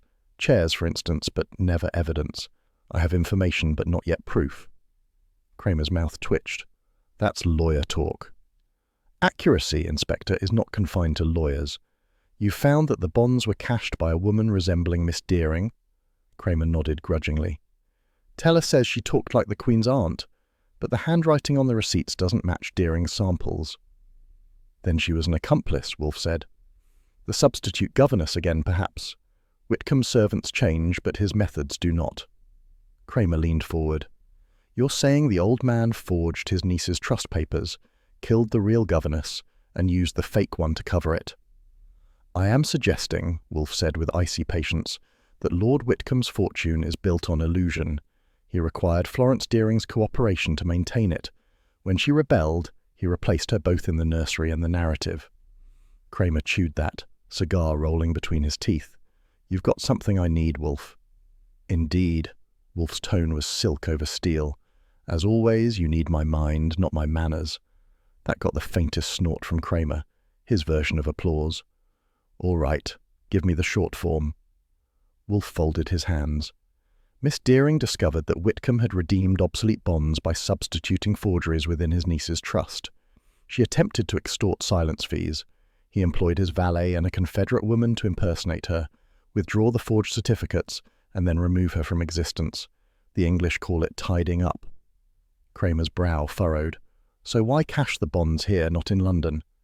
Because, Wolfe said, in London he is watched, in New York he is worshipped. His accent buys innocence. I added, besides, the marmalade business gave him a cover shipment. That earned me a glare from Wolfe, but a grunt from Kramer. Fine, the inspector said. Suppose I buy this theory. You got proof? Not yet. Then I can't touch him. Nor can he touch me, Wolfe replied serenely. Kramer stood, weary rather than angry. You know, sometimes I think you like watching us flounder. Observation is not sadism, Inspector. It is prudence. He jammed his hat on. When you've got more than words, call me. And for God's sake, keep that orchid garden of yours out of the papers. Reporters are sniffing around already. I should hope so, Wolfe murmured. Perfume, not stench, attracts attention. Kramer gave a tired half smile. You'll drive me to church yet. He left without slamming the door, a small victory for civilization. When it clicked shut, Wolfe leaned back, breathing deeply. The man improves with fatigue, he observed. I said, you realize he's starting to like you. That's unnatural. Nonsense, Wolfe said. He merely respects efficiency. Now, type a memorandum for my files. Title, Money as Moral Quicksand. You will summarize our findings to date. Sure, I said, rolling in the chair. And shall I underline the part where the English accent hypnotizes the New York police? If you must indulge sarcasm, he said, do so quietly. I am thinking. I began typing, the keys clacking like impatient rain. After a while I asked, you really think Whitcomb will sit still while we build a case? He will not sit, Wolfe said. He will wriggle, and when men of his sort wriggle, they leave trails of gold dust and guilt, which we'll sweep up for a fee. He opened his eyes. Archie, you are a Philistine, but yes. The clock struck 3. He glanced toward the window where autumn sunlight painted the bookshelves in polite deceit. Phooey, he murmured. The British and their bonds, symbols of trust that corrupt by design. The more one holds, the deeper one sinks. Then let's hope Whitcomb can't swim, I said. Wolfe pulled the bell cord. Fritz, he called when the door opened. Bring beer. Mr. Goodwin's metaphors have exhausted me. I leaned back, grinning. Another case of money turning to moral quicksand, huh? Indeed, Wolfe said, accepting the chilled glass. Only this time, Archie, we may yet find the bottom before we drown. If you ever want to see Nero Wolfe in genuine pain, forget poison or politics. Just show him the morning paper with his name above the fold. At 8:02 a.m., I walked into the office with the Gazette tucked under my arm and the kind of grin that guarantees unemployment in lesser establishments. The headline was a beaut.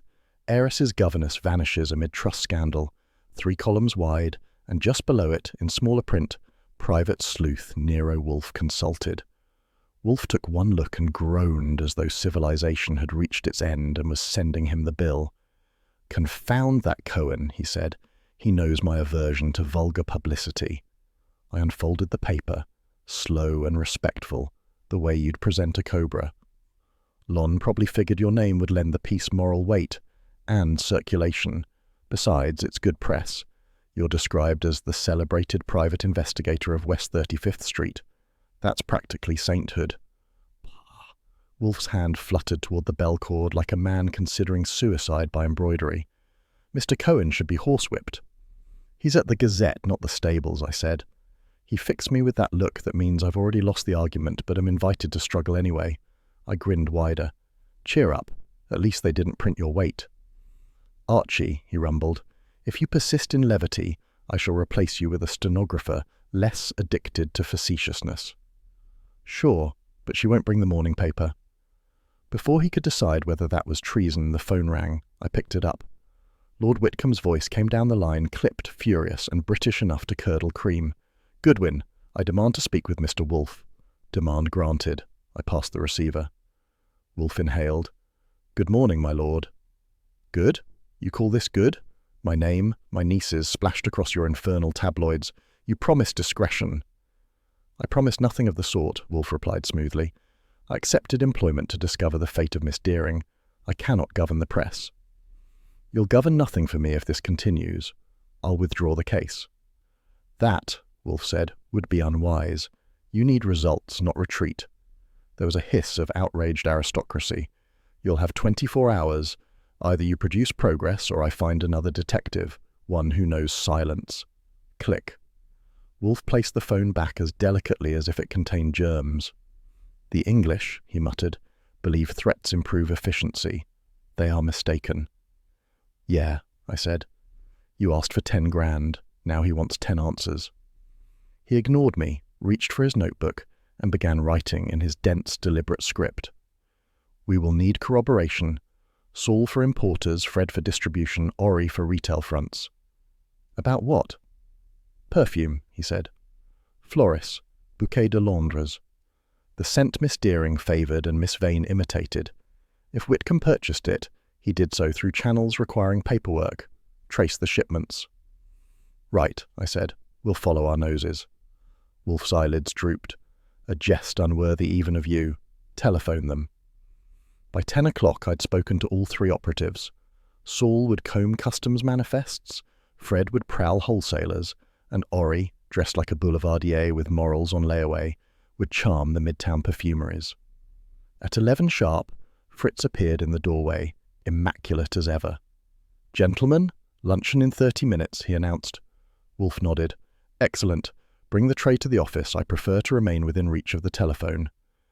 When Fritz withdrew, I said, expecting calls or just afraid of calories escaping to the dining room? He grunted. Kramer will telephone. He has read the Gazette. He will threaten warrants. It is his idiom. Right on schedule at 11:25, the phone rang. I lifted it. Inspector Kramer, congratulations on being psychic. Cut the comedy, Goodwin, Kramer growled. Put Wolfe on. I handed it over. Good morning, Inspector, Wolfe said in the tone usually reserved for addressing fungus. Morning nothing. You've stirred a hornet's nest. City Hall's buzzing, the press is screaming, and my phone's melting. You going to tell me what you've got before I start signing warrants? Against whom? Wolfe inquired. How should I know? Maybe against you for obstruction. Wolfe sighed. You would look foolish, Inspector. I am never obstructive, merely selective.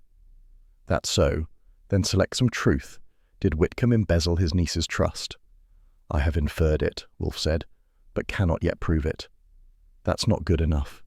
Then wait. I can't. The DA wants action. The British consulate's breathing down our necks. I sympathise, Wolfe said smoothly.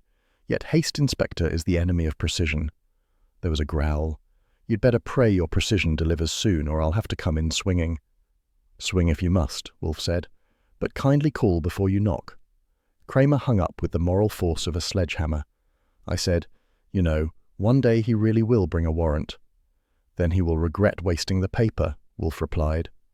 Fritz returned with the tray, roast pigeon, buttered noodles, and a salad so symmetrical it could have been drafted. Wolfe tucked his napkin under his chin like an emperor donning armour. Halfway through the meal, the phone rang again. I wiped my mouth and answered. It was Saul. Got something, he said. Customs manifest shows a shipment of Floris perfume from London 3 weeks ago. 10 bottles. Special order. Guess who signed the import declaration? Don't tell me, Lord Whitcomb. Nope. Lydia Whitcomb, the niece. Addressed to the Park Regent Hotel. I whistled softly. The same week Florence vanished. Exactly. Thanks, Saul. Stay on it. When I relayed the news, Wolfe froze with his fork halfway to his mouth. Under the niece's name, he murmured, after the governess disappeared. Phooey. There are few coincidences in crime and none in scent. Meaning what? Meaning the perfume was ordered to sustain an illusion that Miss Deering still existed. The niece's name was used to mask the order. The bottles went to Whitcomb's suite for the substitute to wear. Miss Vane again, I said. The English are consistent. They always hire doubles instead of confessing. Wolfe frowned. Archie, refrain from sociology. This is artifice, not empire. Fritz, sensing the conversation turning indigestible, removed the plates and retreated.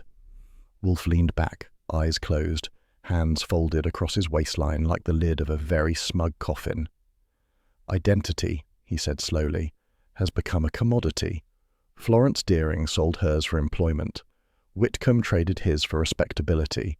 Now both are counterfeit. Don't forget Miss Vane, I said. She sold hers for poison. He opened one eye. Your wit, while macabre, is apt. I was about to make another remark when the front doorbell rang. I went to answer and found Ori Cather, looking like Fifth Avenue with a hangover. Got your perfume trail, he said. 2 shops on Madison handled florist last month. 1 order placed by telephone, woman's voice, English accent. The account was billed to Miss Lydia Whitcomb's line at the Park Regent. Same as Saul's lead, I said. Anything else? Yeah. The clerk remembered a man picking up the package, tall, dark, dressed too well for honesty. Sound familiar? I nodded. Whitcomb's valet. Ori grinned. Then we're cooking. We walked back into the office. Wolfe opened his eyes long enough to acknowledge Ori with a grunt.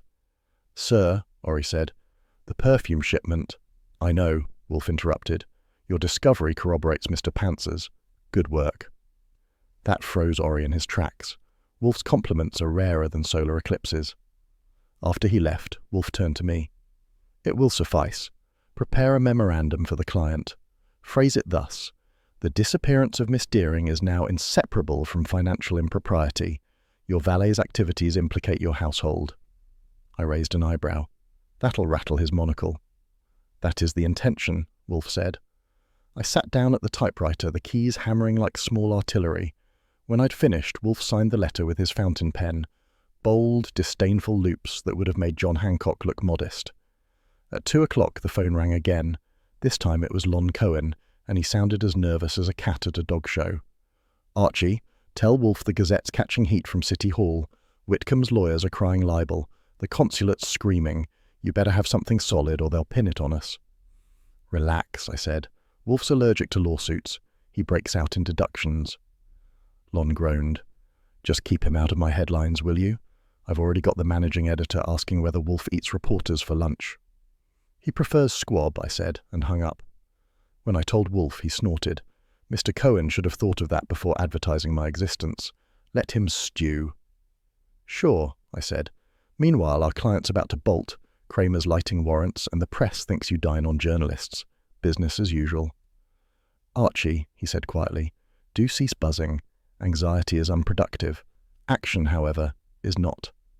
He dictated telegrams, one to Saul for verification of the perfume invoice, another to Fred to watch Whitcomb's building, and a third to Ori for the niece's movements. I sent them all, then poured myself a soda and waited for the next explosion. It arrived at 3:45 in the shape of another phone call. Kramer again, this time gravelly but calm. Listen, Wolfe, I'm getting a warrant for Whitcomb's suite. His lawyer's fighting it, but the judge owes me favours. When it lands, I want you out of my way. I'm always out of your way, Inspector, Wolfe said, usually ahead of it. Yeah? Then stay there. And for once, try not to be right. It makes the papers insufferable. He hung up.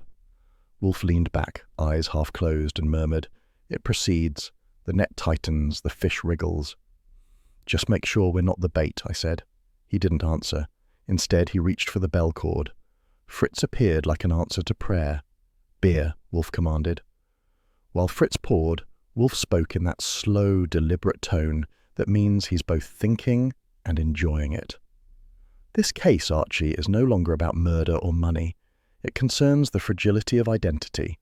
To the English, name's a currency. To Americans, currency is identity. Whitcomb has confused the two. I said, and we're about to present the bill. He lifted the glass. Indeed, but not yet. First, orchids. I watched him rise, monumental, precise, and head toward the elevator. The faint hum carried him upward toward his morning Eden, leaving me with the typewriter, the ticking clock, and the uneasy feeling that somewhere across the Atlantic, London's fog had just drifted into New York. By 7 that evening, the office looked less like Wolfe's inner sanctum and more like a courtroom rented by the hour. I'd rearranged the red chairs in a semicircle, dusted the globe, and set an extra ashtray by the client's seat, just in case Lord Whitcomb decided to burn through British tobacco and American patience at the same time. Wolfe sat behind his desk, mountainous and serene, a judge who had already written his verdict. When Fritz showed the first guest in, the air pressure dropped 3 degrees. Whitcomb entered with his niece Lydia and that lethal valet of his, Brant, all polished shoes and suppressed resentment. Lydia's eyes darted around the room, nervous as a debutante in a dive bar. Whitcomb himself radiated the kind of offended dignity that should have come with bagpipes. Kramer arrived last, hat in hand, cigar unlit, face carved from long hours and bad coffee. He gave me a nod that meant I'm tired, but I'm watching you. I closed the door and announced, all present and fuming. Wolfe inclined his head. Good. Please be seated. Mr. Goodwin, your notes. I passed him the folder, and he rested his thick fingers on it as though it contained the fate of civilization, which, in a small way, it did. Whitcomb wasted no time. Mr. Wolfe, before this charade proceeds, I must protest. Wolfe raised one palm, and silence dropped like a curtain.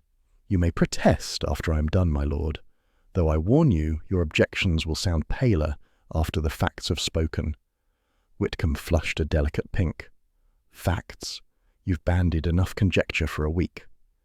Then allow me, Wolfe said softly, to conclude it in an hour. He leaned back, the chair creaking in reverent deference. We are assembled to discuss two deaths, Miss Florence Deering, your niece's governess, and Miss Evelyn Vane, her temporary successor. Both women served your household. Both died when they ceased to serve its secrets. The perfume, Floris's Bouquet de Londres, binds them like a signature. That got everyone's attention. Kramer exhaled smoke that wasn't there. Wolfe continued, his voice smooth as port wine. Miss Deering, efficient and loyal, discovered that the trust established for your niece had been compromised. Bonds redeemed under forged signatures, the proceeds transferred to accounts under your control. She confronted you. Whitcomb sprang forward. Rubbish, Kramer barked. Sit down, Whitcomb, let him talk. Thank you, Inspector, Wolfe said, almost gracious. You, my lord, were desperate. Exposure meant ruin, scandal, perhaps imprisonment. Miss Deering could not be bought, so she was silenced. The next governess, Miss Vane, was hired to sustain the illusion that Miss Deering still lived. She wore her perfume, used her initials, even cashed small drafts in her name. But curiosity is a fatal trait in substitutes. When Miss Vane began asking about Florence's absence, the same fate befell her. Whitcomb sneered. And you have proof of this melodrama? Indeed, Wolfe said. The proof is olfactory and documentary. He lifted a sheet from the folder. A shipping invoice from London.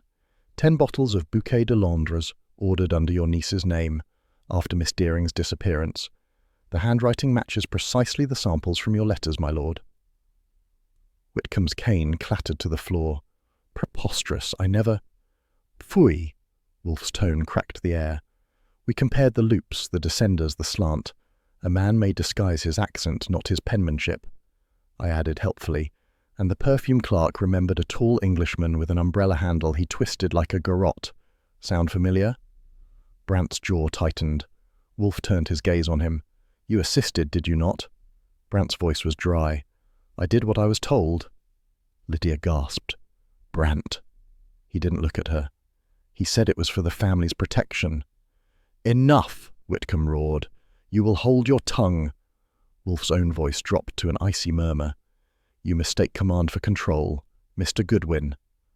I opened the envelope we'd received from Saul Panzer an hour earlier and laid out photographs of the forged bond receipts. Saul had them checked by a handwriting expert, same hand that signed the perfume invoice and the trust withdrawals. Kramer leaned in, eyes narrowing. That your hand, Whitcomb? The lord drew himself up, trembling. Do you imagine a peer of the realm scribbles banking forms? No, Wolfe said. He dictates them to a valet. Is that not so, Brandt? The valet swallowed. He told me what to write. Why? Kramer asked. Because Miss Deering knew, Brandt whispered. She said she'd go to the police. He said she was hysterical. I thought he only meant to send her away. Where to? I asked. She fell in the hotel suite. There was a struggle. I swear I didn't. Whitcomb's hand lashed out, striking him across the mouth. Lydia screamed. I was across the room before Wolfe could ring for decorum. I caught Whitcomb's arm and twisted gently. No hitting the hired help, lordship, not in my courtroom. Wolfe rumbled. Mr. Goodwin, release him. He will hang on words, not wrists. I let go. Kramer pulled out his notebook, his expression grim but not surprised. That's manslaughter at best, Whitcomb. The Englishman sank into the chair as though his title had been revoked. You Americans, you cannot understand honor. Honor, Wolfe said, does not reside in ledgers. For a long moment no one spoke. Only the hum of the elevator motor upstairs and Lydia's unsteady breathing filled the room. Then Wolfe turned to her. "Miss Lydia Whitcomb, you were ignorant of your uncle's actions?" She nodded quickly, tears threatening but held in check. "I swear it. I thought Miss Deering left for personal reasons. Uncle Geoffrey said she'd married." "And you believed him?" "Yes. Why wouldn't I?" "Because," I said, "married women don't usually end up at the bottom of the East River." Kramer shot me a look, but Wolfe only sighed. "Archie, restraint." "Sorry," I said, "force of habit." Wolfe resumed. "Miss Deering's death certificate will be found forged as well. Inspector, you will locate the undertaker listed in the hotel records. He will admit to a false identification for cash." Kramer grunted. "I'll put men on it tonight." Whitcomb's head jerked up. "You have nothing admissible. That valet's babbling won't stand. The perfume? Circumstantial." Wolfe's eyes gleamed. "Perhaps. Yet one more document rests here." He lifted a second sheet, Florence Deering's last letter, found in her handwriting portfolio. The paper was brittle, the ink delicate. "She wrote this but never posted it. It reads, 'If anything happens to me, let the scent of London tell the truth.'" He laid it down like a benediction. Lydia began to weep silently. Wolfe's gaze softened just enough to register humanity before turning flint again. "Inspector," he said, "you have your confession, motive, and corroboration. The rest is procedural." Kramer pocketed his notebook, exhaling hard. "Yeah, for once we're ahead instead of behind." He looked at Wolfe, almost grudgingly. "All right, Wolfe, I'll wait for your report." "Excellent," Wolfe said. "Mr. Goodwin will type it tonight." I muttered, "And there goes my evening." Wolfe ignored me, which meant agreement. Kramer gestured to a uniform waiting outside. "Take Brant downtown. Keep him separate from Whitcomb." Brant stood, lips bloodied. As they led him out, he glanced once toward Lydia. "I didn't mean—" She turned away. When the door closed, Wolfe drew a deep breath and poured himself a small brandy from the cabinet. "A repugnant business," he murmured. "Murder masquerading as propriety." Whitcomb spoke from the shadows of his disgrace. "You don't understand duty." "On the contrary," Wolfe said, sipping, "I understand it perfectly. It is the last refuge of vanity." Lydia rose unsteadily. "Mr. Wolfe, will they hang him?" "That is for the courts, Miss Lydia Whitcomb, but your fortune at least will be restored." She nodded, trembling. "And Miss Deering?" Wolfe's tone softened. "Justice has many forms. Hers will be quiet but complete." Fritz appeared at the door, uncertain whether to serve dinner to the living or condolences to the damned. Wolfe inclined his head. "Dinner, Fritz. The day's corruption has whetted my appetite." When the door closed again, Wolfe turned to me. "Archie, the moral." I was still standing by the window, watching Kramer's car pull away under the street lamp. "Moral? Easy. Nothing smells sweeter than guilt with a London label." He grimaced. "A vulgar aphorism." "Maybe, but it fits. The scent that sold murder, a few ounces of fancy water from Piccadilly, and 2 women dead." "Phooey." Wolfe set down his glass. "Civilization disguises savagery with perfume and etiquette. I merely remove the stopper." "Sure," I said, reaching for my hat. "And Kramer does the rest." He frowned. "Kramer enforces, I illuminate." "Fine division of labor," I said. "You get the glory, he gets the ulcers, and I get the typing." "Justice requires stenography," he said solemnly. "Justice requires coffee," I countered. "You want the report before or after the orchids?" "After," Wolfe said. "Always after. The orchids first. They have no moral sense, which makes them restful." He rose, an event of architectural magnitude, and moved toward the elevator. The faint whir carried him upward into his private jungle. I stayed below, collecting the ashtrays and evidence like a one-man cleanup crew after a particularly classy explosion. The office smelled of leather, tobacco, and just a trace of that cursed perfume. It lingered faintly, stubbornly, like regret. I opened a window to let the night in, though the breeze did little to chase away the sense that murder, for all its mess, is sometimes the tidiest act in a gentleman's schedule. When the elevator groaned back down half an hour later, Wolfe emerged calmer, bearing that post-orchid glow saints must envy. He eyed the typewriter. "Begin, Archie." I slid into the chair. "Headline or deposition?" Neither. Title it Corruption Scented with Gentility. It will satisfy both conscience and grammar. The keys began their steady chatter. Behind me, Fritz entered with 2 chilled beers.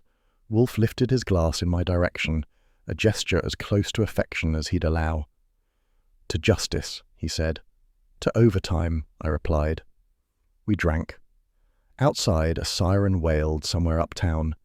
Inside, the brownstone resumed its peace, the kind that only comes after the truth has finally aired out its perfume and left behind the clean, dry smell of guilt. The brownstone always feels twice as large after the cops leave, like it's exhaling relief through the wallpaper. By 9:30 that night, the echoes of Kramer's shoes had faded down the stoop and into Manhattan's drizzle, leaving behind the faint scent of cigar smoke, cordite, and closure. Wolfe was still behind his desk, his eyes half shut, looking less like a man and more like a monument that had decided to take a short nap. I stood by the window, watching a taxi slide away in the wet streetlight. "There he goes," I said. "Inspector Kramer, a man who hates admitting you're right but hates being wrong even more. Think he'll ever recover?" Wolfe's lids didn't twitch. "From error? Never. From honesty? By morning." The telephone sat on its hook like a sleeping snake, mercifully quiet for the first time in 3 days.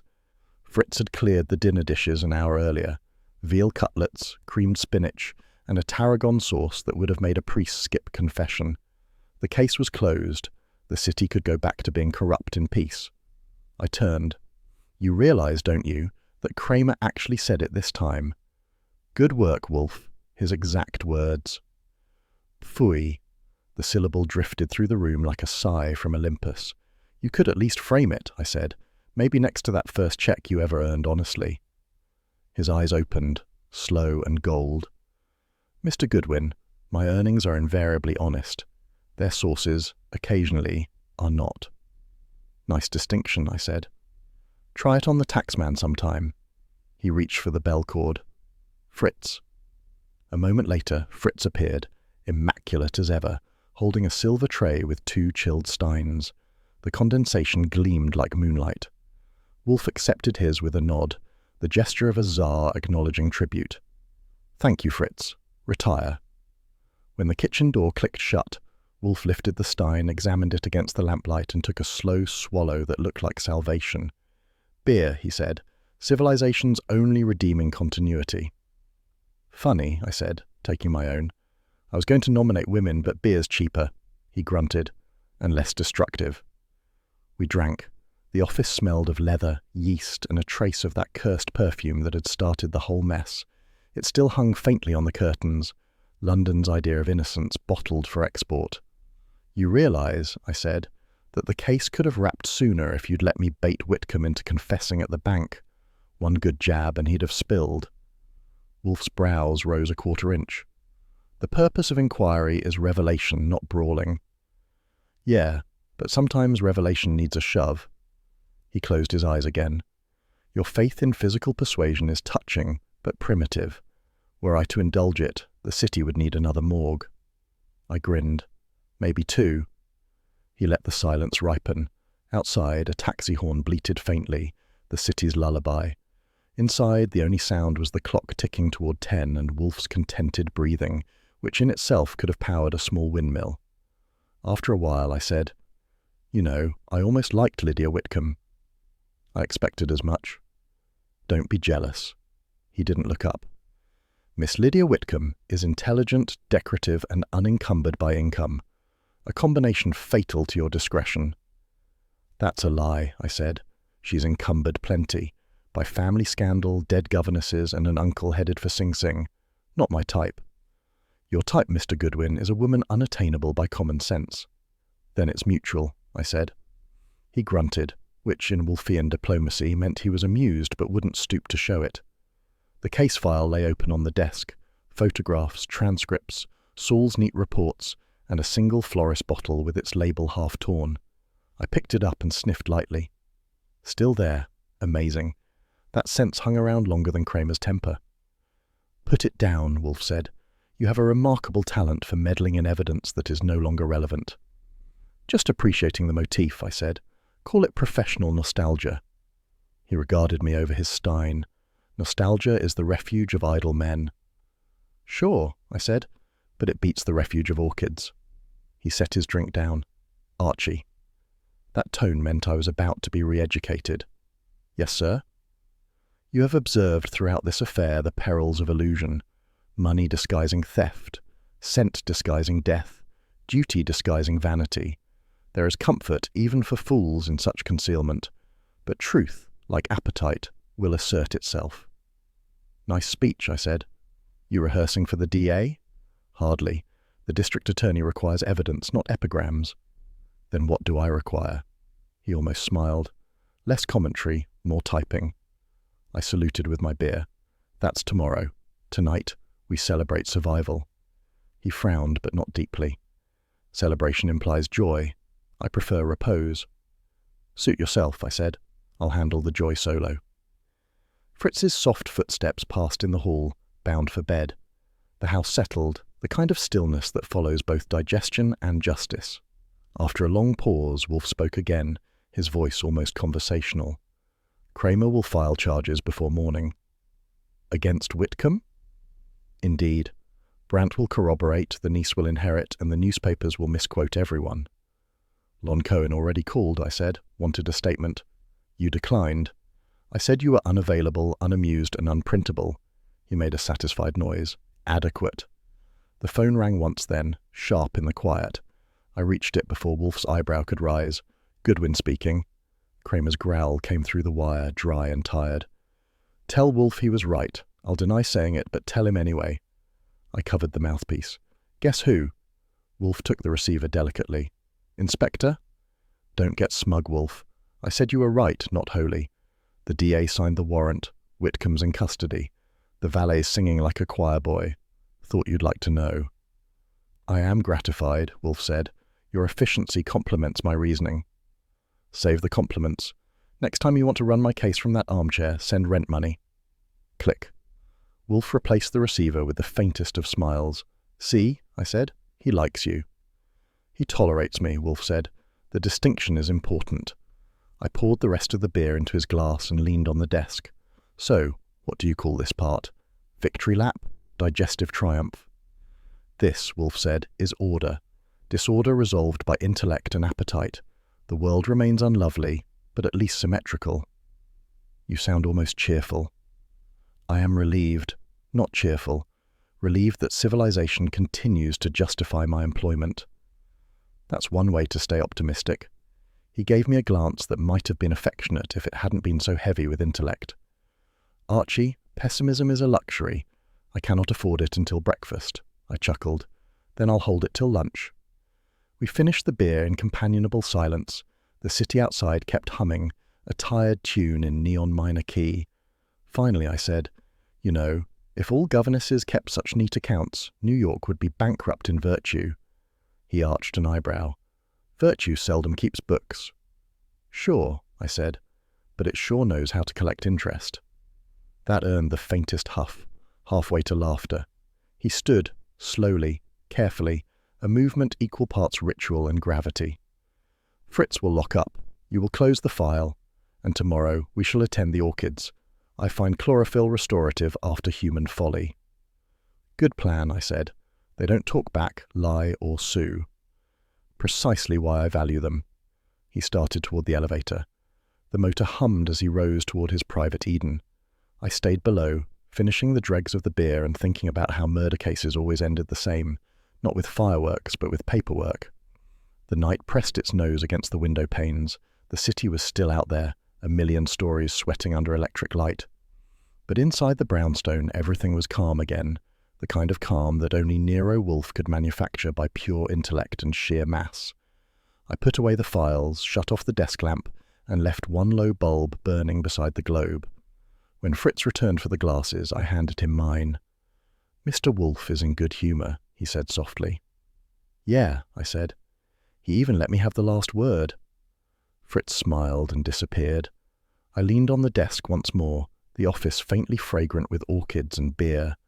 Cases come and go, crooks talk or clam up, and the city keeps its secrets. But the routine, the rhythm that never changes. Wolfe solves, Fritz serves, Kramer growls, and I type. It's not paradise, but it pays the rent and keeps the intellect oiled. I switched off the final lamp. The clock struck 10. Somewhere upstairs, Wolfe's voice rumbled faintly, reciting to his orchids about the virtue of silence. Virtue, I muttered, locking the door behind me. Never had it so good.